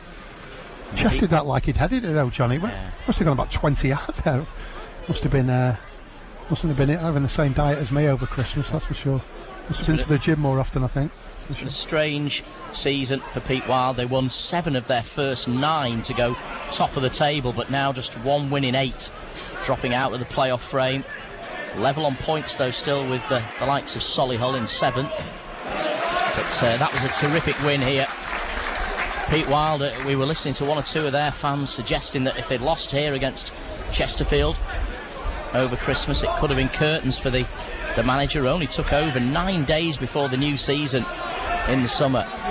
Here's Leasley again for County down the left. He's won the throw-in off Charlie Cooper. Yeah, and I think sometimes you can be a victim of your own success, because I don't think anybody was expecting Halifax to do so well. in the early part of the season, and because of that the expectation rises, and so when you do have a sticky spell, the fingers pointed at the manager, who has actually done a very good job so far, I think. Yeah. I think he had 14 players when he took over, so he has done a good job to just put a squad together, and as you say, a terrific start to the campaign. But they have fallen away badly in recent weeks. Here's Cooper, halfway line for Halifax, plays it back now to Marr. Niall Marr, the former Telford man, actually spent 11 years with Bolton Wanderers, finds Staunton. Through the gap now for Redshaw, he's going to run at Palmer. Redshaw's shot blocked by Ash Palmer, comes out to Staunton.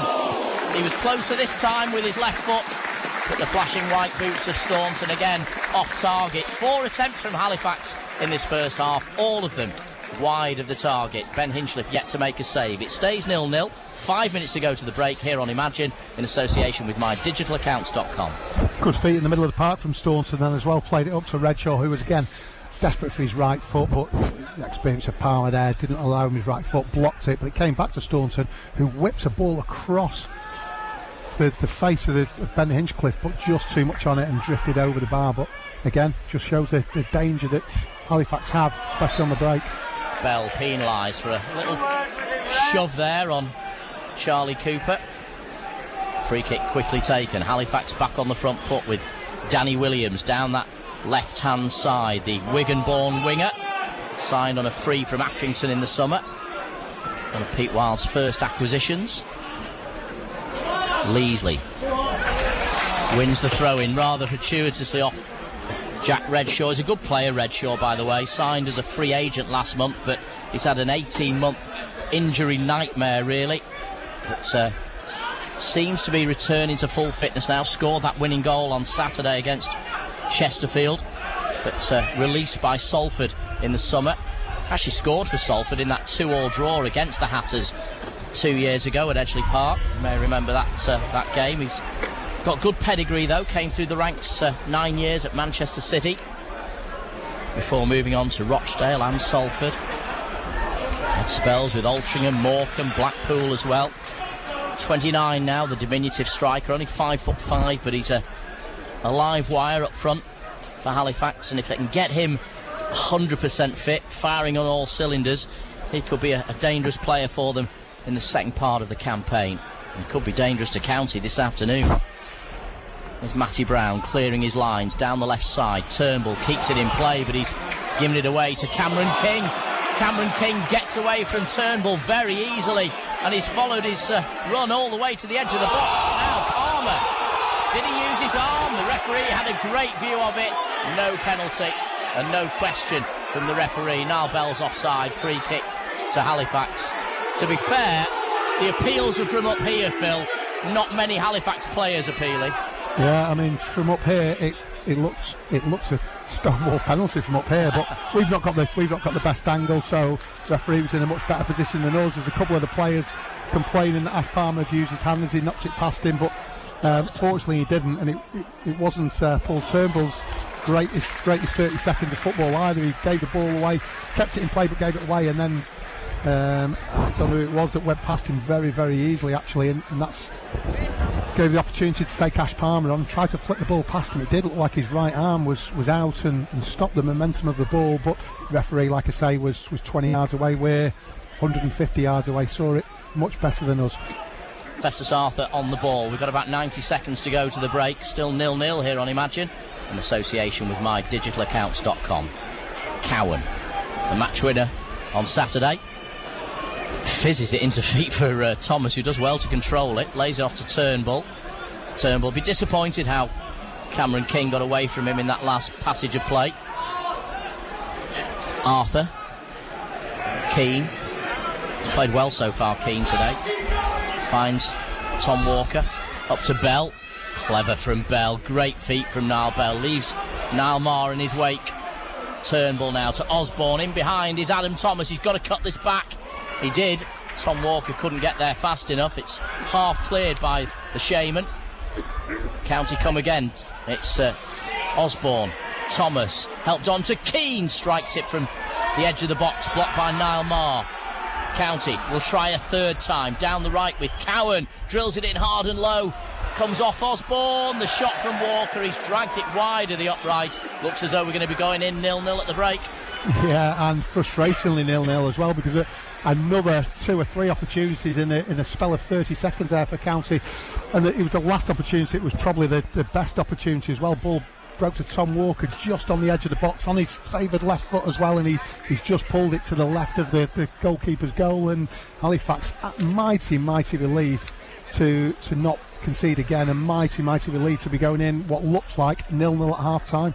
County well on top for long spells of this first half, but they've not turned their territorial and goal scoring opportunities into a lead.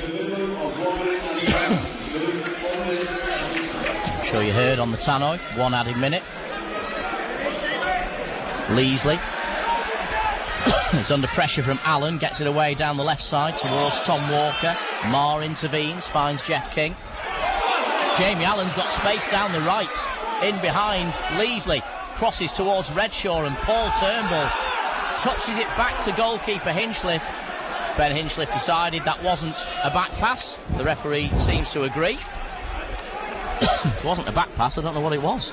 I don't think it was a back pass. I think it was just a miscontrol, and I think it was Ash Palmer left it because the ball could have come to him. So don't think it was, but sloppy play from Tom Walker on the left hand side there. He was a bit too casual, and the ball broke, and Jim Gannon was furious because actually he just watched as the Halifax players broke away and didn't react to it. You know, you give the ball away, you get back and you try and defend for your team. So a bit of frustration there from Jim Gannon, but what a half for County. Whistle goes for half time. 9 attempts from County in that first half. Halifax yet to manufacture a shot on target. County's best chance arguably coming on 16 minutes. Elliot Osborne's in-swinging corner. Ash Palmer with a decisive touch, but it was blocked on the line and County denied the lead. And that's been the story the first half, really. County, plenty of opportunities to get their noses in front, but they've not taken them. Yeah, and you again don't want to compare it to the game on Boxing Day too often, but County were probably more impressive in that half than they were in either half, I think, in the home game, but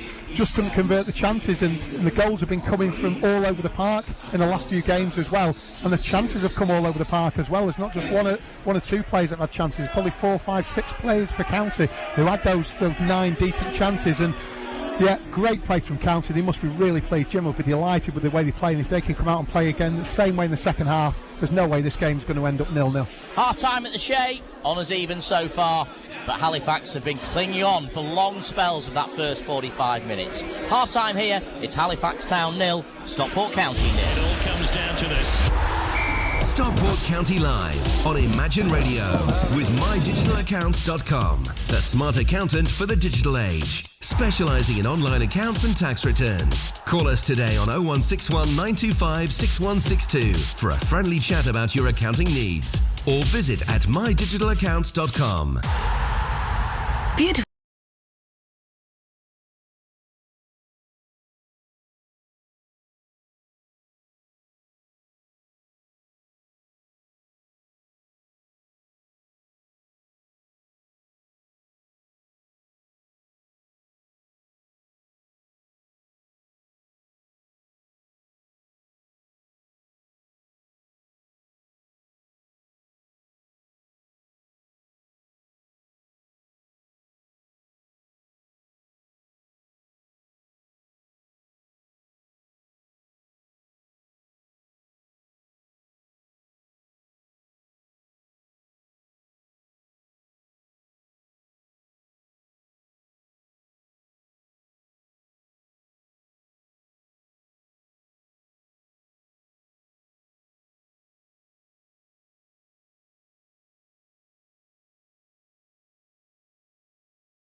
Stockport County Live on Imagine Radio with mydigitalaccounts.com, the smart accountant for the digital age, specialising in online accounts and tax returns. Call us today on 0161 925 6162 for a friendly chat about your accounting needs, or visit at mydigitalaccounts.com.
Comes down to this.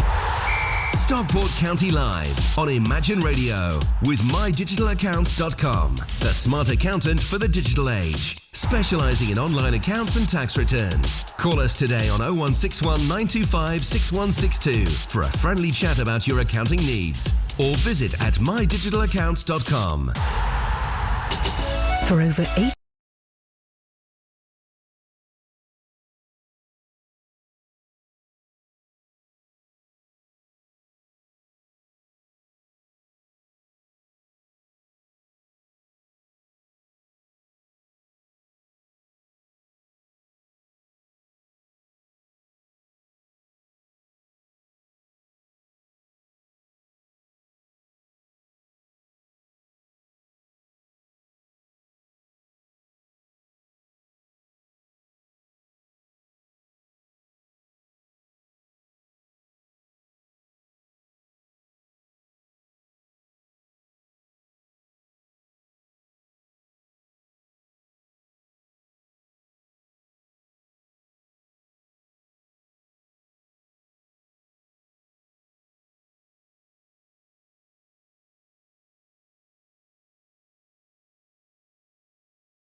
comes down to this.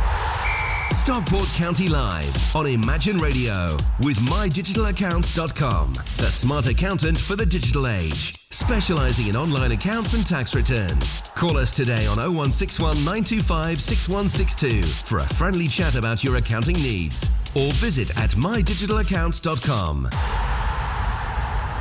Well, welcome back to the Shea, where it's currently goalless. Stockport County and Halifax here on New Year's Day. And to be honest, there's not a great deal of goals around the Vanarama National League either, apart from, of course, if you're watching the Sutton-Woking game. We're just going to quickly fly down the scores around the rest of the division. Fylde 0, Barrow 0, Aldershot 1, Eastleigh 0.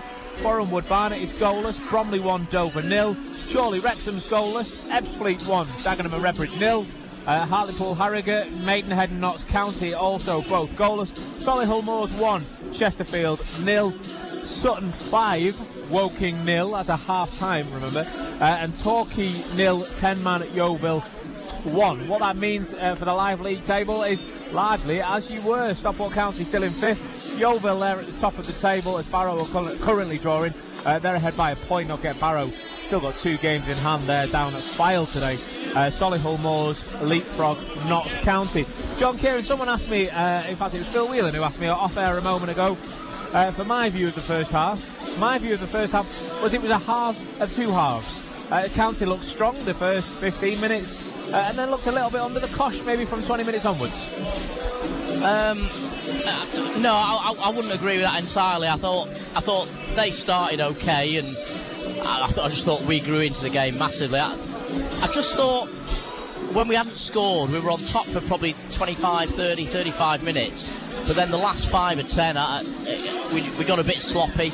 Yeah. I'd like to see Niall maybe being a little more aggressive. He's doing half his job really well. He's holding the ball up well. He's laying it off to midfield players, to wingers, to wide men, whatever.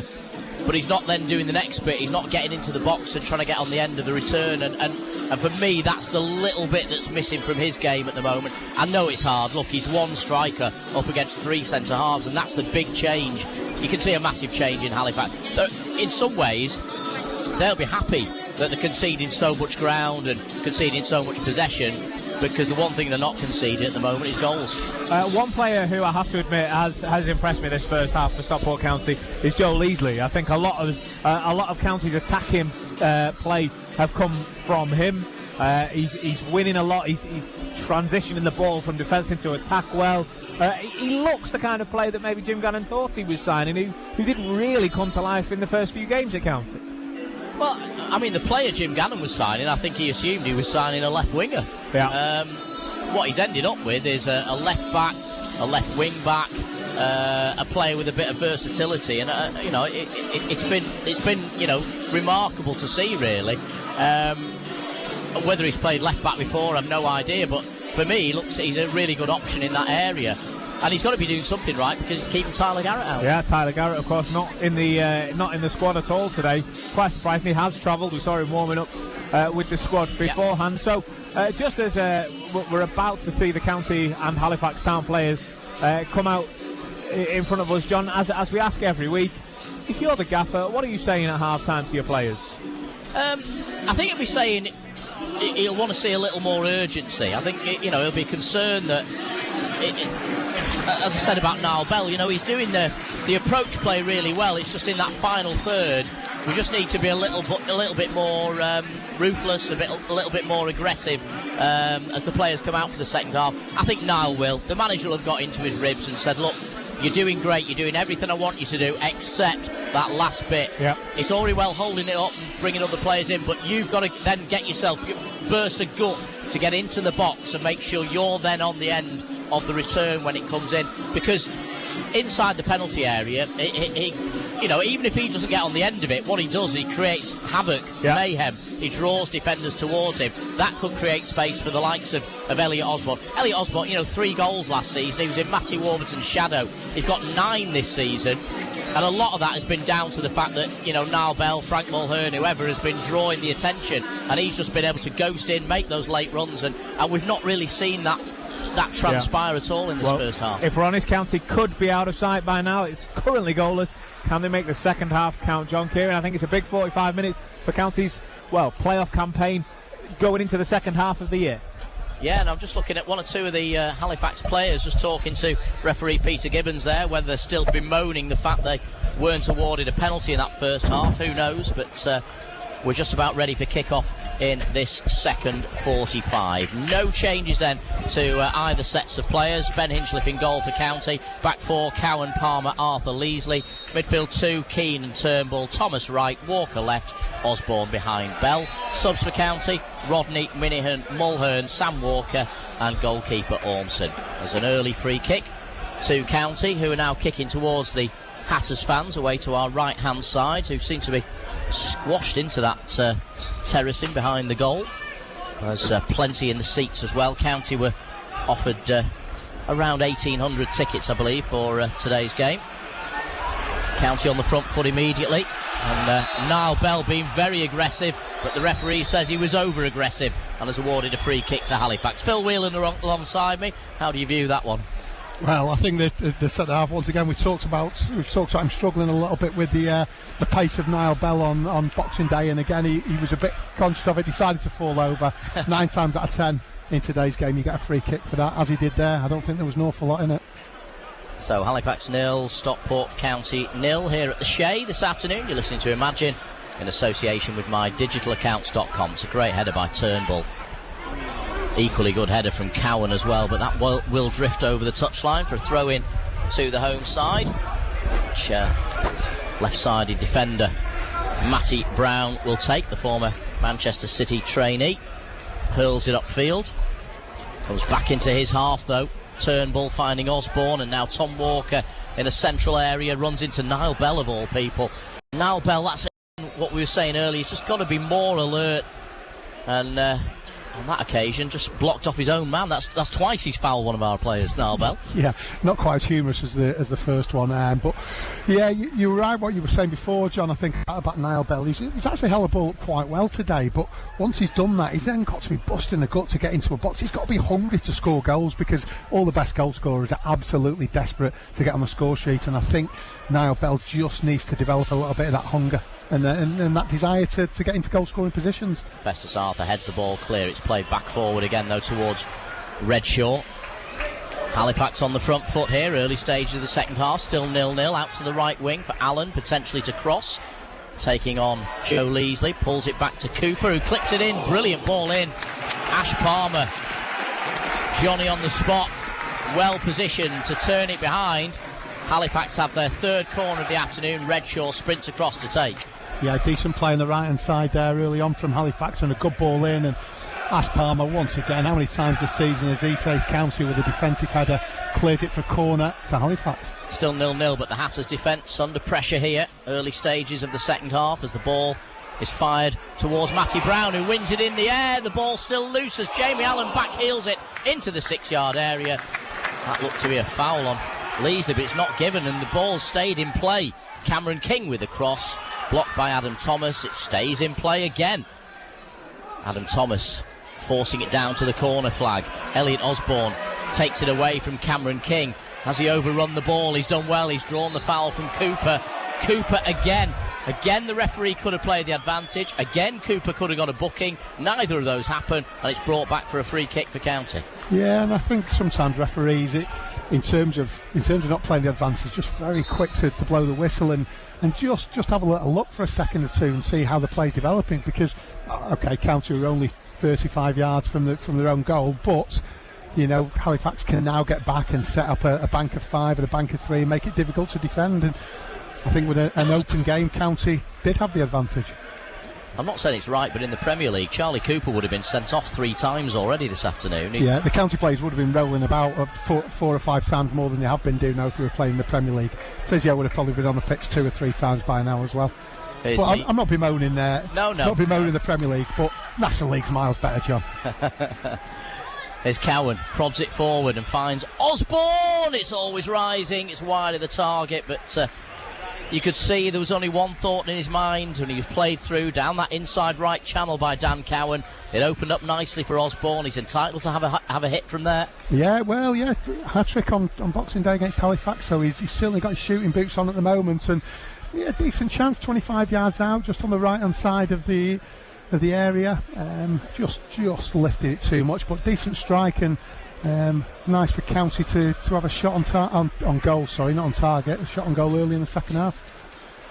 Well, 10 attempts from County in this game, and away from home, that's not a bad return after less than 50 minutes, but yet to make any of them count, and that will be the irritation for manager Jim Gannon down on the touchline as Joe Leasley hooks the ball into touch for a throw-in to the Shaman on the far side. Halifax, who finished 15th last season, won promotion to the National League a couple of years ago, actually won the FA Trophy in 2016.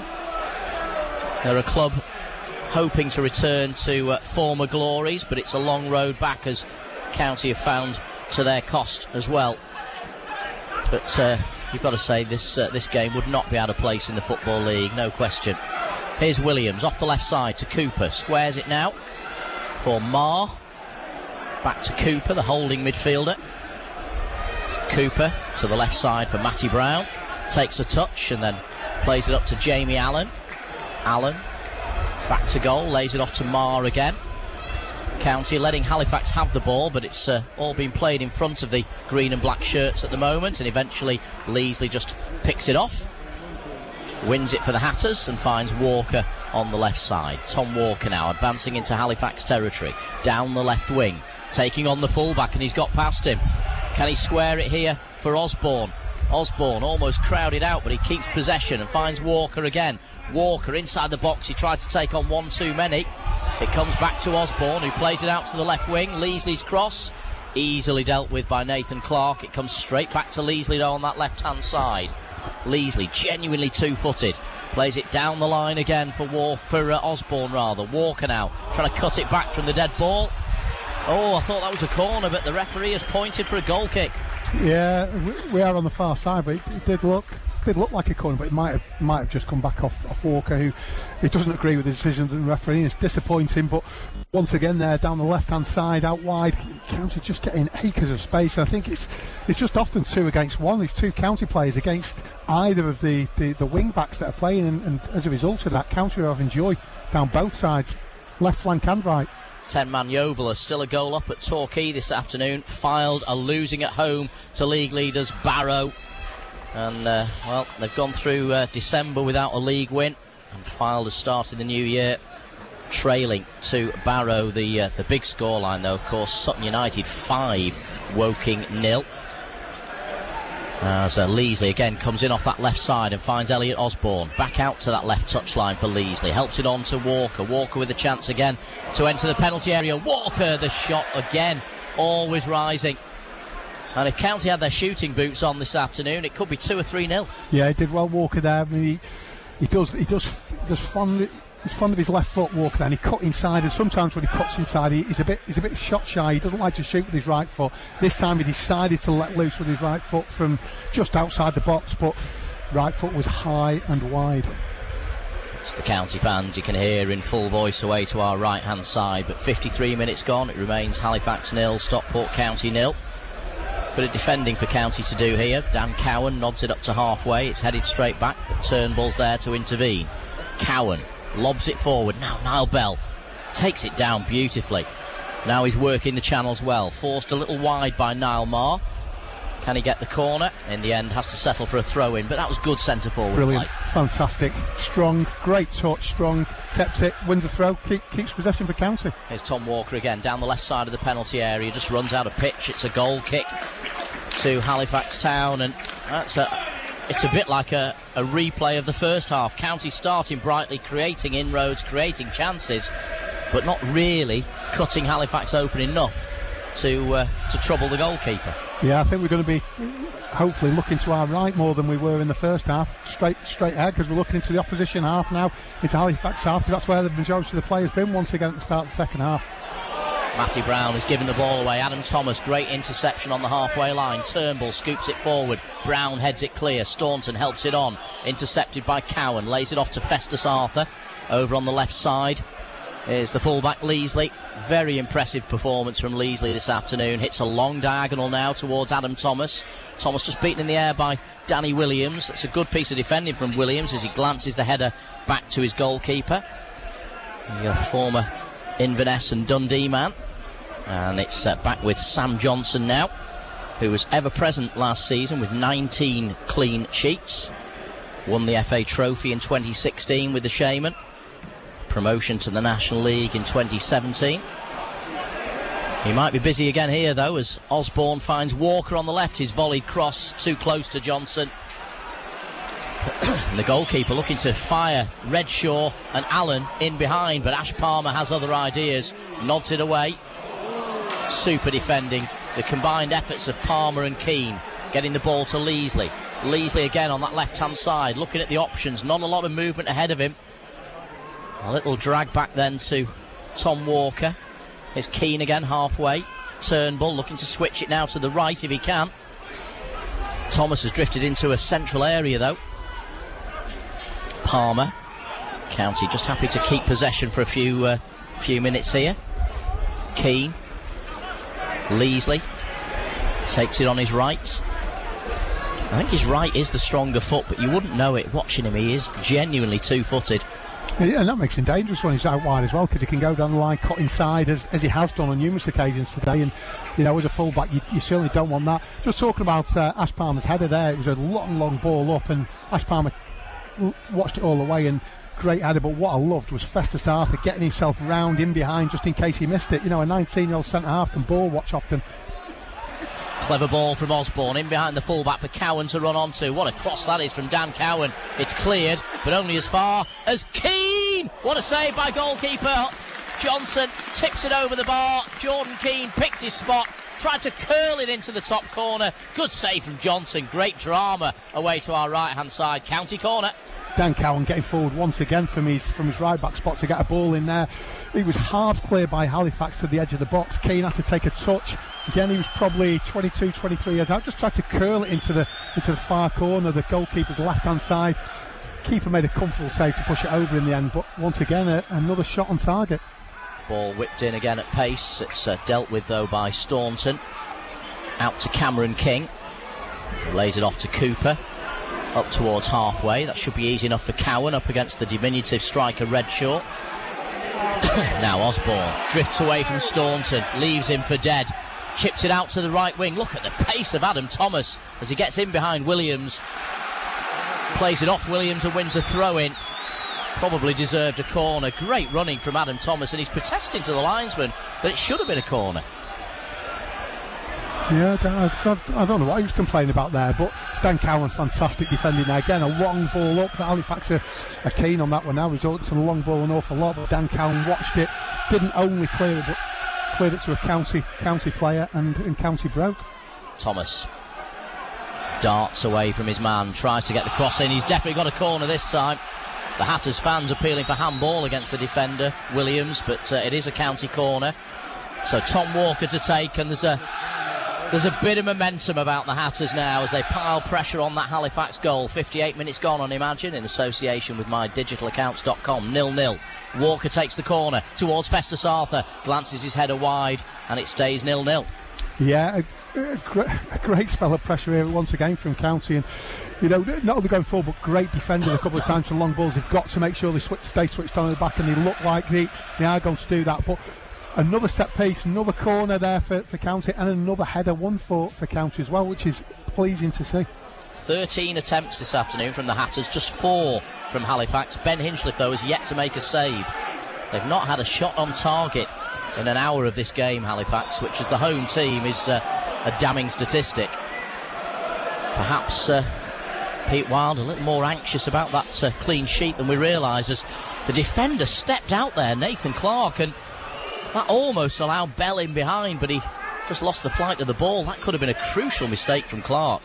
County come again, the flick on from Thomas. Oh, the miscontrol from the defender, Matty Brown. That's terrible from Brown. Osborne didn't make the most of that. Again, a curling effort wide of the target. Halifax all over the place at the back. Yeah, long ball up there. Matty Brown tries to bring it down on his chest. You know, he's not Rio Ferdinand. He needs to do what he does best and just head that clear there. But a very poor touch. Elliot Osborne onto it in a flash, cut inside. I think he rushed his shot a little bit there. It was 2 against 2 with Elliot Osborne and Niall Bell running at the 2 Halifax defenders. He could have made a little bit more than that. He sailed harmlessly over the bar in the end. Halifax have conceded 18 goals at home this season, which is 4 more than Wrexham, who are in the bottom 4. So perhaps the clean sheet is more important than we realised today. They're not being too ambitious going forward.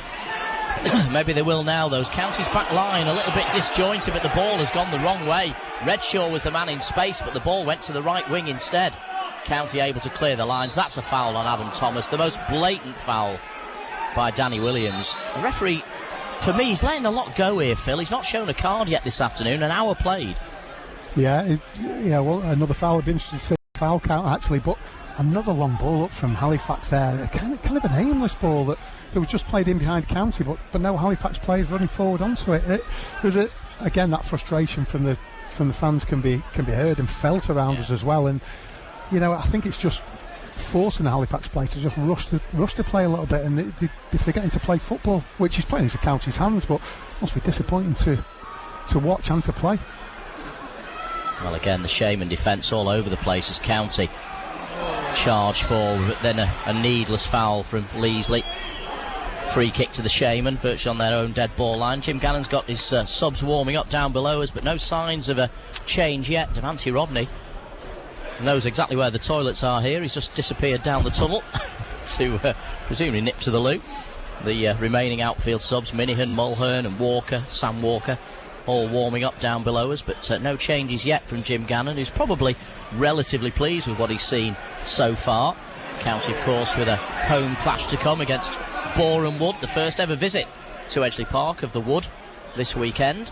And they're a side who their season's been the opposite really to Halifax. They are a resurgent side. They've had a terrific end to 2019, so that could be a difficult game for County on Saturday. Don't forget, you can hear it full live and exclusive commentary from Edgeley Park here on Imagine in association with mydigitalaccounts.com.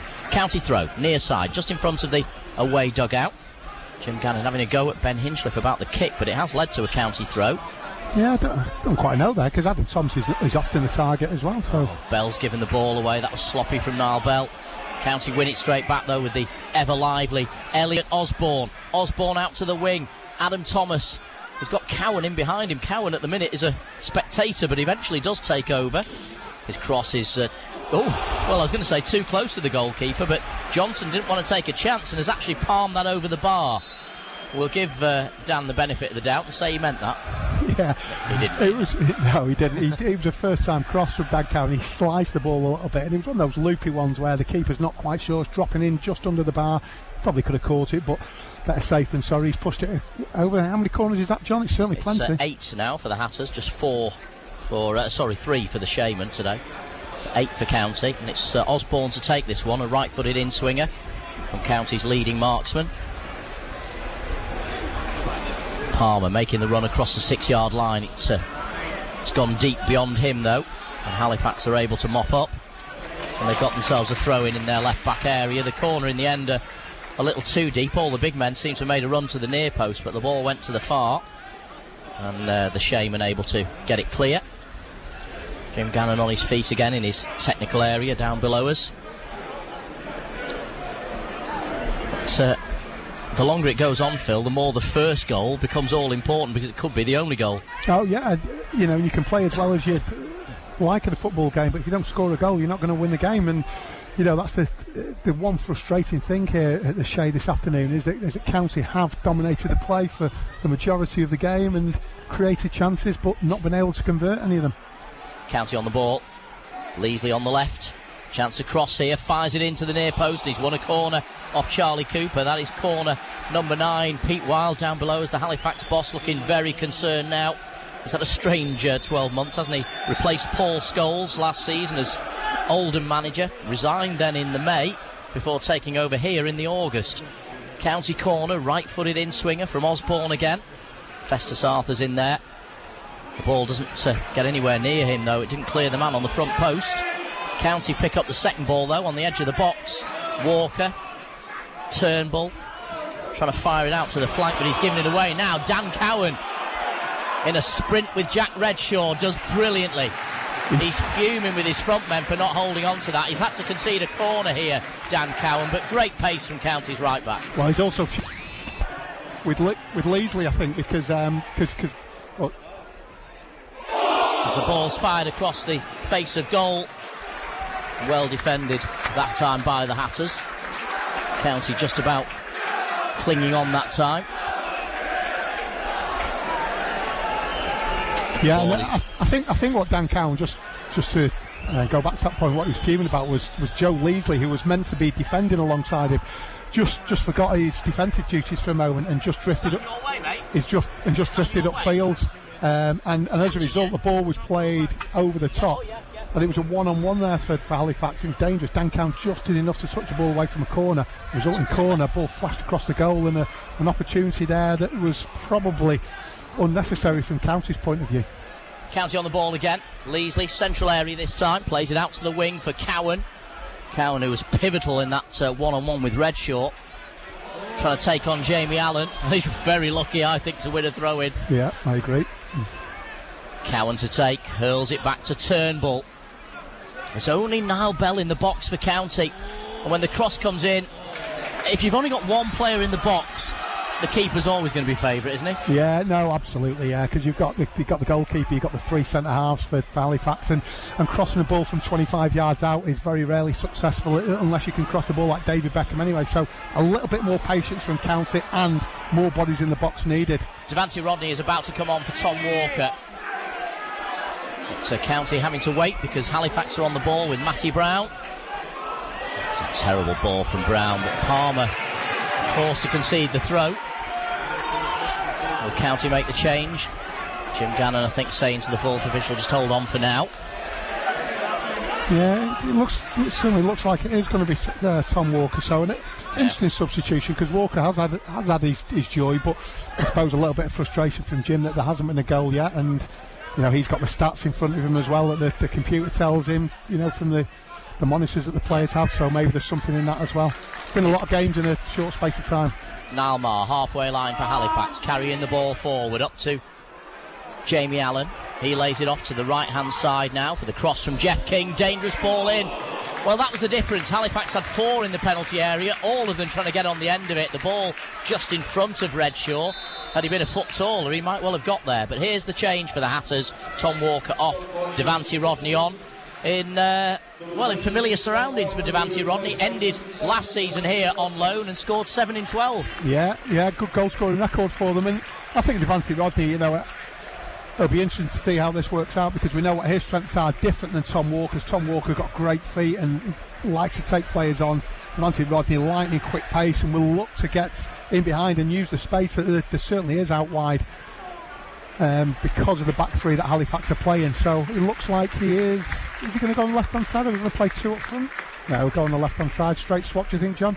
It's looking that way, isn't it? Adam Thomas is staying on this right hand side, Devante over towards the left, so looking to cut in and do some damage from that left flank. There's Niall Bell trying to help it on towards Rodney. He'll know 1 or 2 of these Halifax players, although there has been quite a turnover in their players over the summer. Here's Jamie Allen down the right flank, tries to pull the ball back from the dead ball line. It's gone right across the penalty area. Staunton will keep it alive for the home side, and then Festus Arthur and Ben Hinchliffe again getting in each other's way. County fortunate though to launch a counter attack here. But that's great defending from Danny Williams to take it away from Elliot Osborne. County just looking a little ragged at the back there.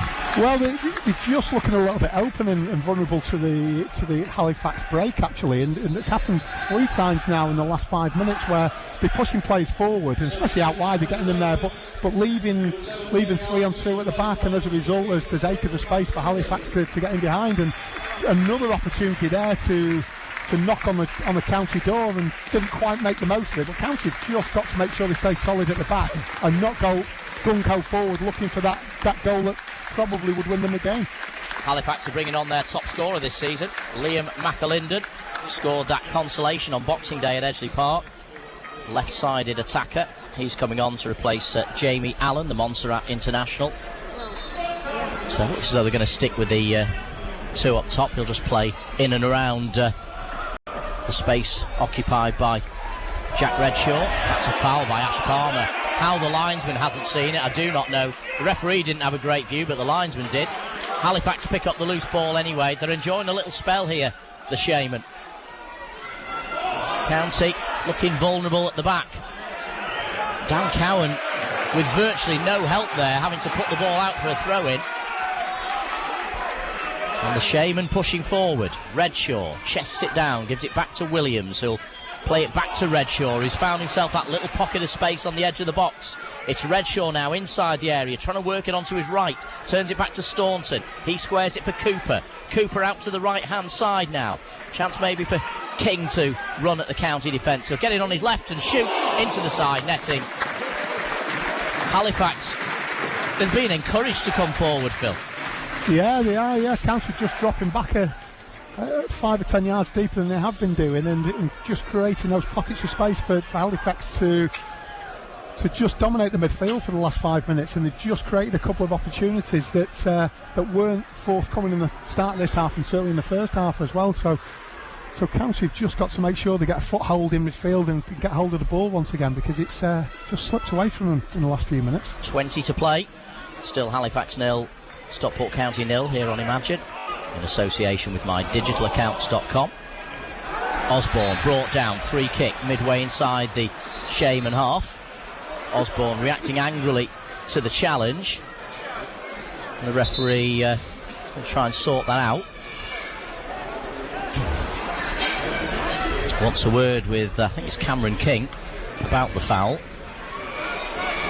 Well, the irony of this is that I think that's probably the first foul that King has committed, whilst Charlie Cooper's committed 7 or 8, and there's not been spoken to once. Yeah, I think it's sometimes the way the players react as well. Get us a little warning, because it was a foul, and it was, like you say, it was his first one. It's probably just a ticking off, don't do it again. The referee sometimes, I think, likes to have a word to show the fans that they are doing something about it. But another opportunity for County to get a ball in the box, and they have had that success in the air today as well. Not quite got the breaks from the second balls from the headers they've won, but opportunity for Elliot Osborne to get the ball in the box again. Everybody in the Halifax half, with the exception of Ben Hinchliffe. Osborne with the free kick towards Festus Arthur. It's well defended in the end. Offside. Turn behind for a corner. Offside. Oh, the flag's already up though for offside against Festus Arthur. It was Nathan Clark with the offensive header. He did well, actually, Clark, to get that clear, but it wouldn't have counted even if Arthur had got on the end of it. He just had drifted it. It looked like he had drifted offside here. He was just too eager. He's keen to get that third goal in there. Would that be in as many games, or would it be in 4 games? It's in a few games, but he's third of the season, so he's enjoying his campaign. Festus Arthur, very difficult to leave out at the moment. Osborne glancing the ball on, trying to get Bell in behind, but didn't quite come off. And Halifax able to clear the lines. It's Staunton to find Cam King. King's going to shoot from distance. It's their first shot on target. It bounced twice before it reached Ben Hinchliffe. They've had to wait 72 minutes for that. Does it count as a shot on target if it wouldn't have reached the goal though, John? I'm not sure it still does, does it? 35 yards out, that was very and a booking. Yeah. At last, the referee has decided to show a card. It's gone to Jeff King for a trip on Devante Rodney. It's his 8th yellow card of the season, so no surprise that he's the first in the book. Stay down, Rodney, but I think he'll be okay. In a very similar position to get a ball in the box again. Probably a better position this time, actually, a better angle for. Just feeling his back, isn't he, Rodney? That's been a problem for him in the last couple of weeks. Yeah, I think it was just a jar of the fall. Hopefully that's all it is, and he'll be fine to continue. Well, he's back on his feet now. County free kick, Leasley standing over it. He's going to bend this with his left foot away from the goalkeeper Johnson and hope that the likes of Arthur and Palmer can get on the end of it.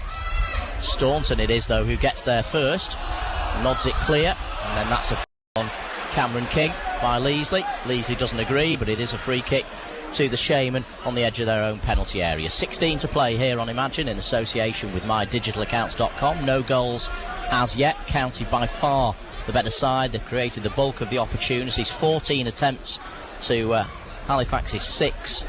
And the Shaman just 1 attempt on target. That was that long-range effort from Cam King just a few moments ago.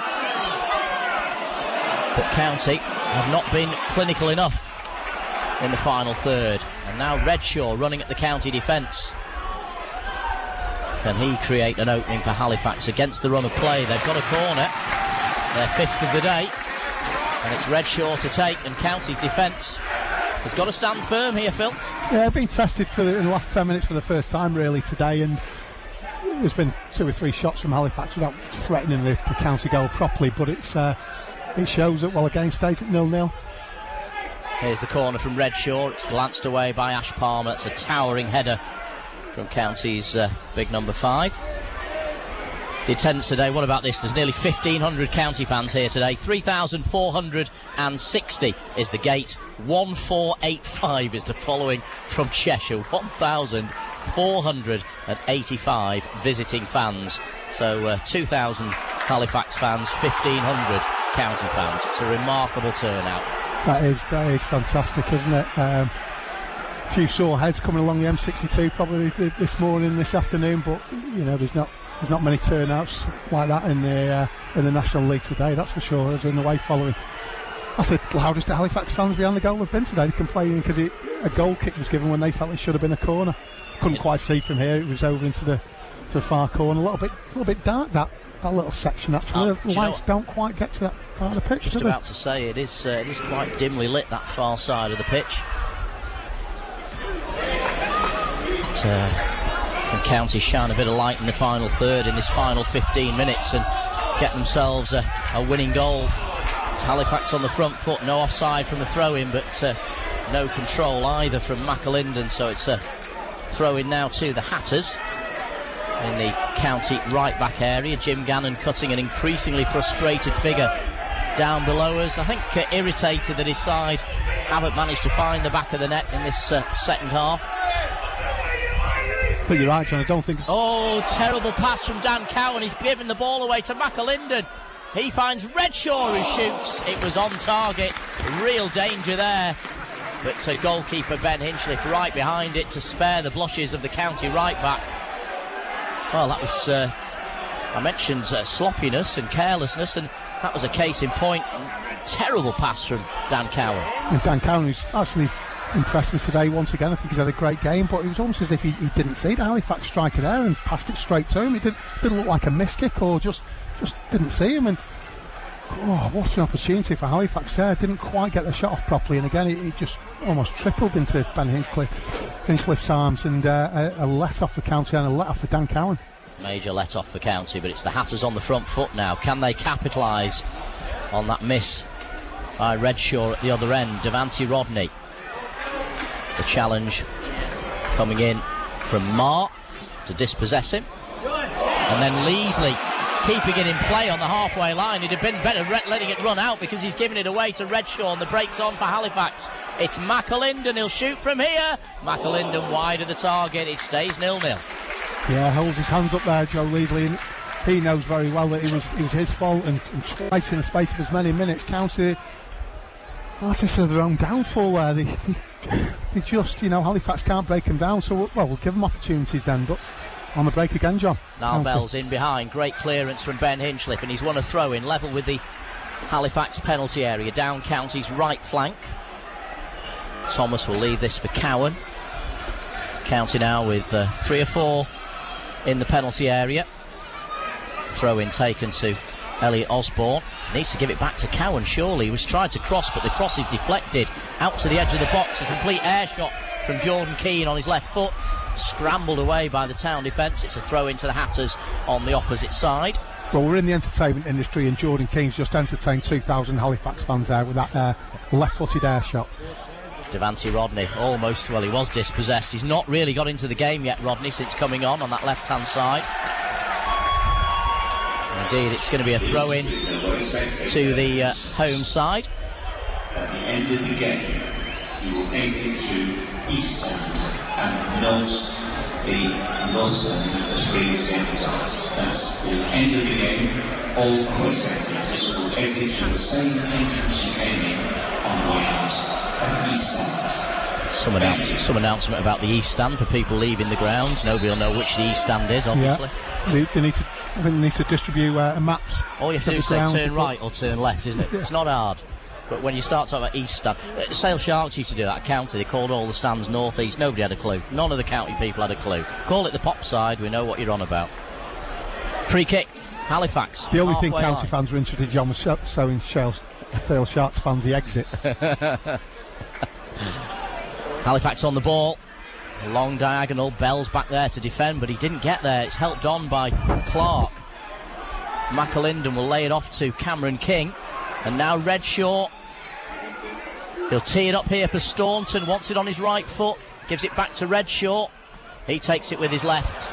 And he's saying it took a nick off Jordan Keane there. The referee shaking his head. Doesn't want to know. Halifax much better in this second half. 9 attempts now from the Shaman, albeit only 2 on target, but they've looked a lot more potent going forward since the restart. County, by contrast, haven't really created anything meaningful other than that curling effort from Jordan Keane early in the second half. Yeah, and especially the last 15 minutes, I think Halifax have had the best spell of the game so far for them, and created the half chances that have created those 9 shots on target, and they've probably got slightly on top in the game at the moment, which is probably because County almost give the ball away again.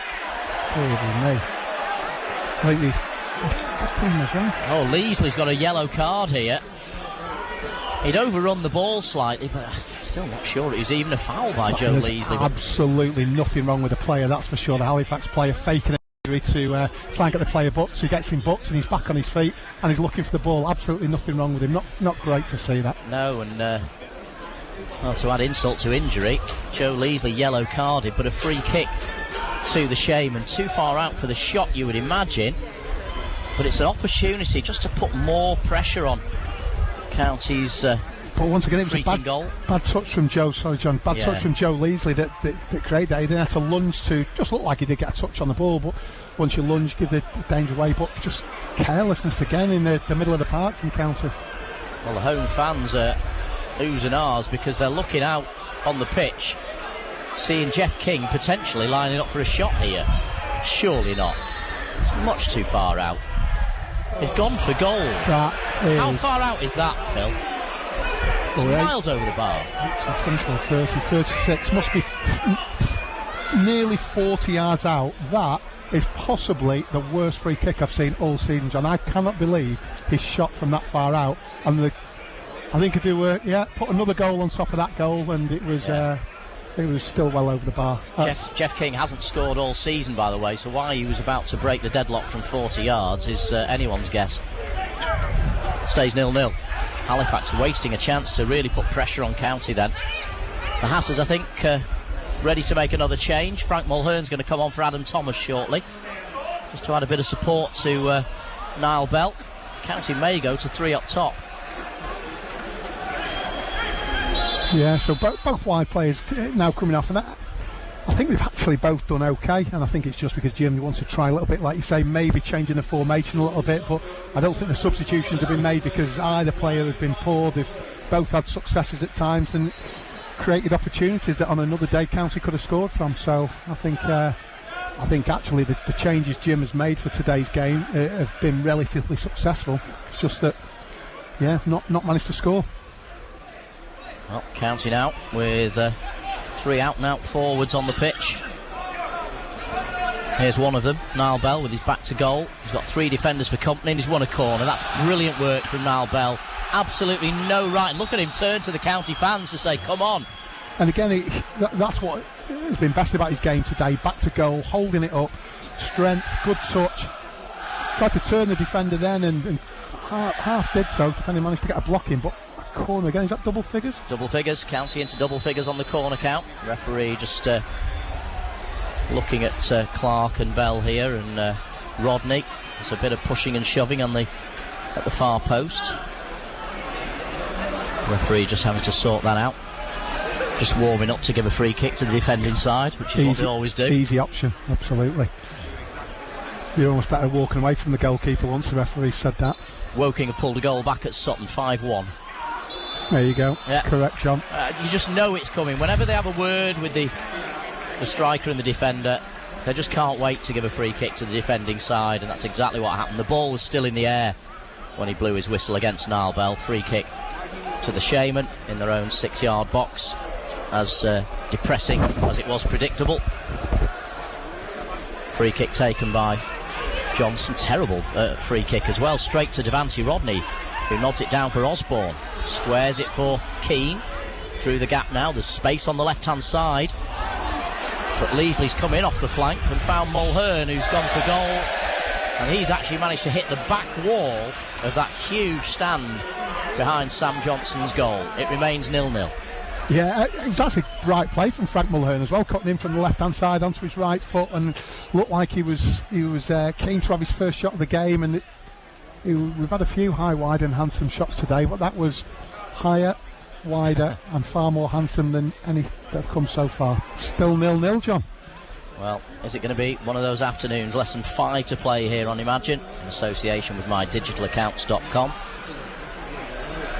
And Devancy Rodney now. First time he's really had the opportunity to run at the defence of his former club, and he's going to go for goal from distance.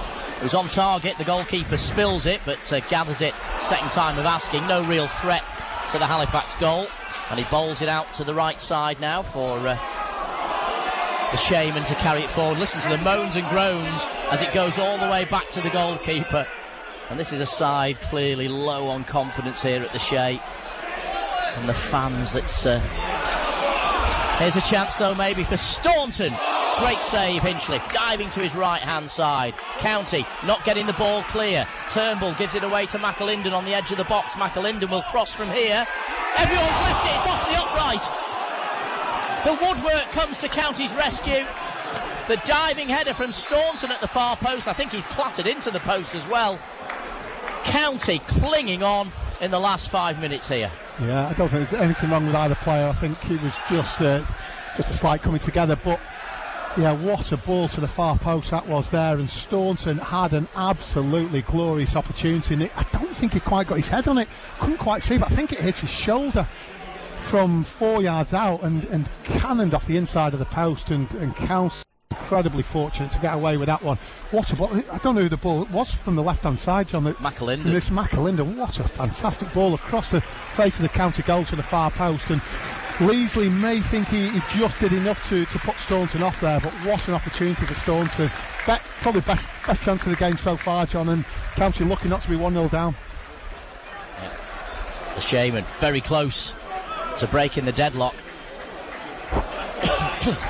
And as the half draws to a close, it's the home side putting the pressure on. They've been a much transformed team in this second half, creating more opportunities, albeit County arguably the architects of their own downfall at times, but it remains 0-0, 2.5 to play. Give me another change. They're going to put another striker on here, Halifax. Pete Wild senses they can get 3 points out of this one. Well, and you look at the way the game's gone in the last 15 or 20 minutes, and absolutely understand that from the referee's point, from the Halifax point of view, that they will feel confident in the last few minutes of the game. The referee not quite sure what decision he made. Yeah, he's speaking to the line. I think he's right. He's got it right eventually. It should be a drop ball. The ball was loose when he blew up because 2 players had gone down in the box, including Staunton, who collided with the post. So I think Halifax are just going to hoof the ball into County territory, are they? Devancy Rodney has come over to challenge, but the referee is waving him away to say, look, they're going to return the ball. Paul Turnbull, the skipper, is saying, well, why don't they just put it out for a throw-in then? We're not sure we trust them. And this is Jim Gannon, of course, who's been saying recently, you can't trust teams from drop balls. And Paul Turnbull, I think he's entitled to say this. Well, in the end, he said, OK, you put it in our half. It has gone out for a throw-in anyway. Yeah, in the end, it's turned out fine, hasn't it? Just do it. Here's a change then for Halifax. Mikulski coming on, Cameron King making way. Yeah, he's looked good at times. I think Cameron King, he's looked quite lively for Halifax, and the Halifax fans seem to quite like him as well. Well, they booed when he was taken off, didn't they, on Boxing Day? Yes, of course he did. Yeah, you're right, John. Park. Yeah, clearly a crowd favourite at times. He's been in and out of the game actually, but at times he's certainly looked dangerous. Sean Mikulski, the substitute, on loan from Forest Green. Palmer clears up to halfway, has to do it all again. I might have to do it a third time. In fact, this time Festus Arthur. That's a terrific header from Arthur. Handball, surely. Well, Staunton almost admitted it. Eventually the referee blows up. Yeah, I think it was the players themselves that almost forced the referee to that decision, because whether he hadn't seen it, he almost owned up there, like you say. Free kick halfway line by our watch. The 90 minutes is up, and here goes the board to show 4 added minutes. Yeah, and I did say at the end of the first half, if County play as well as he did in the first half, that this game won't end up 0-0. Well, it looks like it may well do, and because we haven't played as well in the second half. Haven't played as well. And here come Halifax on a counter-attack down the left with Redshaw. Everything to his right. Plenty of green and black shirts back behind the ball, but Redshaw, very direct. He's inside the area. Dan Cowan, super defending, albeit at the cost of a corner. What a counter-attack from the Shaman. Yeah, great break down the left-hand side, and free kick on the halfway line for County there, and they looked like they were going to put pressure on entering the last few minutes, going into added time, but a break from Halifax, and they've managed to get a corner with probably 2 or 3 minutes left. Yep, 3 minutes to play. Here comes the corner. Redshaw takes. What a header away that is, and it's a foul on Ash Palmer. Brilliant defending. How many times have you said that this season, John? He knew he was going to get clattered, Phil, as well, didn't he? Yeah, fantastic header. Rose. And again, headed it. He must have headed it 30 yards as well before he got clattered as well. Great defending, and chance to do something there. County have certainly got the attacking options on the pitch now to create an opportunity, but they've actually not done so since the substitution seemed to have worked the other way and worked to Halifax's advantage. Took all the pressure off the County back line as keeper Hinchliffe takes the free kick for County. Turnbull nods it forward. Glancing header then from Frank Mulhern, but he can't get it out to that left wing. Halifax clear, but it will be a County throw in the Hatters' left back area. 2 of the added 4 minutes remaining. Still 0-0. County don't do 0-0 draws, but at the moment that's what we're heading for. It's goalless here at the Shea. County being left to rue some missed opportunities in that first half, but in fairness, Halifax have responded well since the restart and probably edged this second 45. Here's Cowan. Tucks it infield for Osborne. Skips away from Staunton. Leaves McAlinden in his wake. Finds Devante Rodney. He'll cross. That's a terrible ball from Devante Rodney. Much too high, much too long, and it goes out for a goal kick.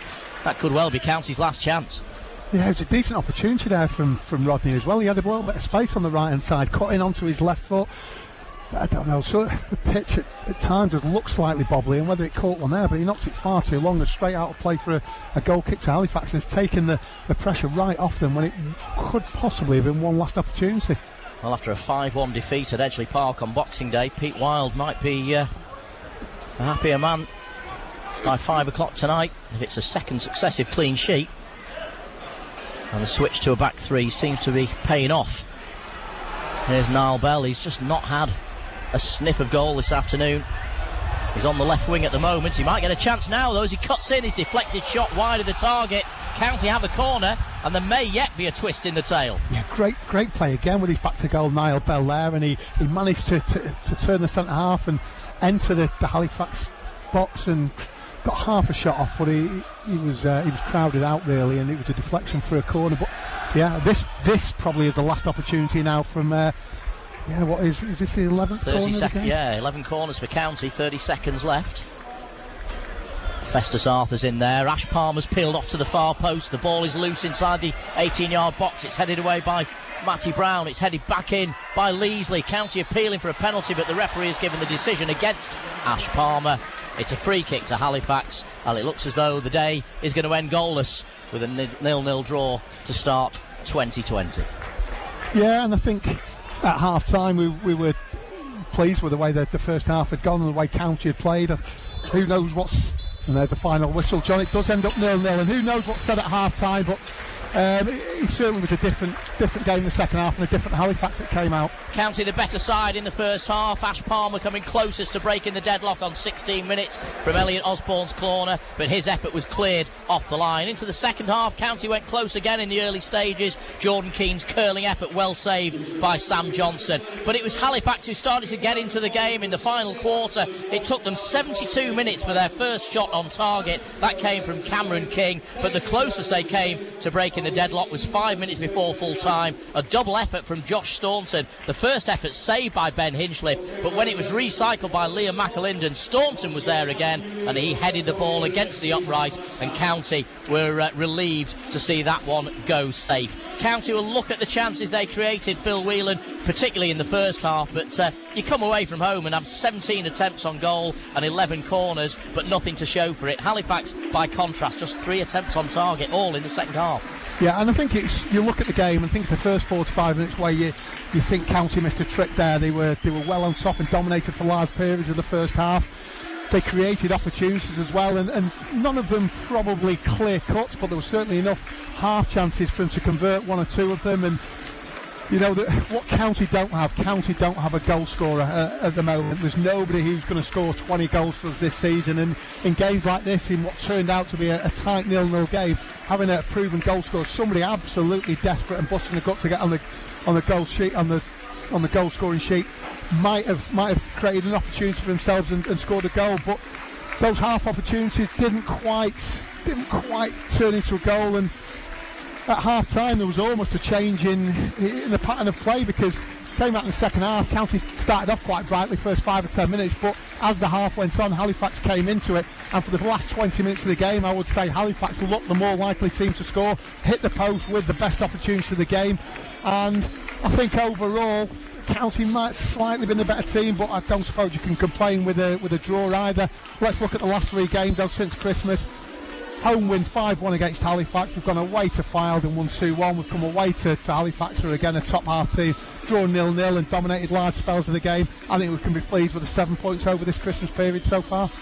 16 points out of 21. It'll keep County in the playoff picture, and a home game against Boreham Wood to come on Saturday.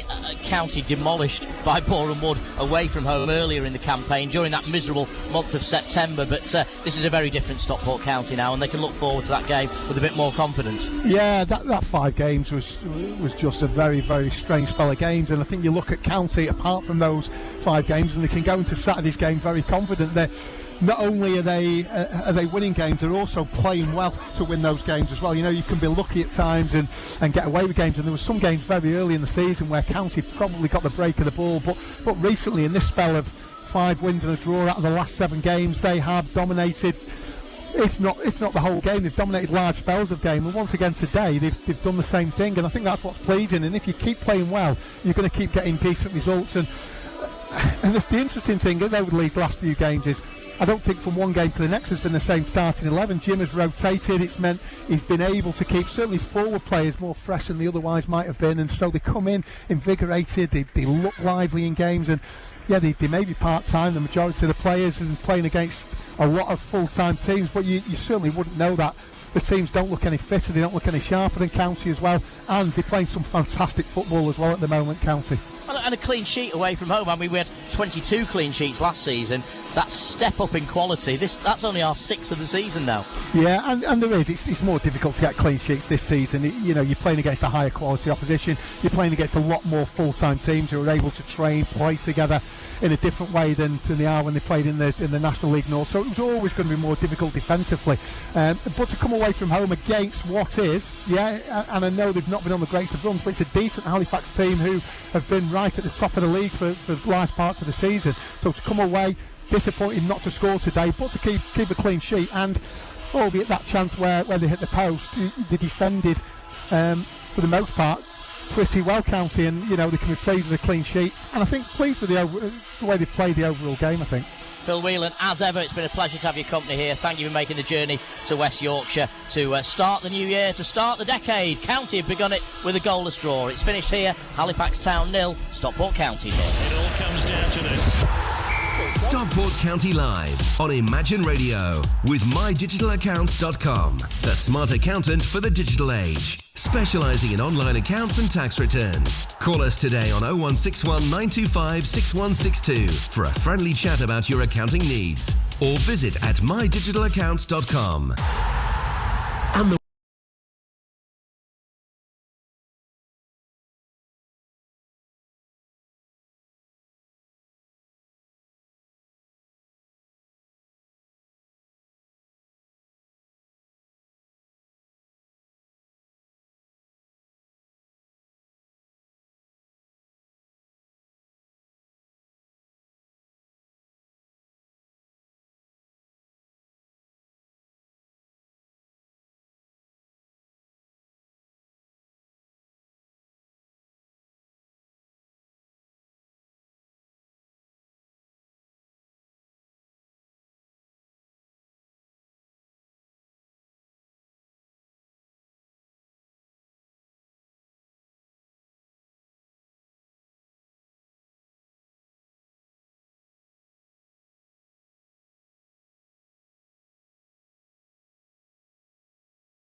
comes down to this.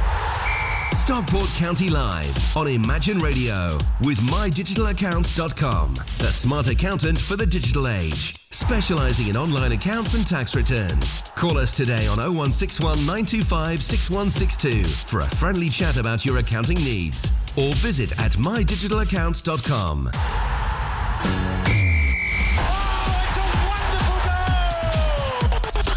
Stockport County Live on Imagine Radio.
Stockport County Live on Imagine Radio.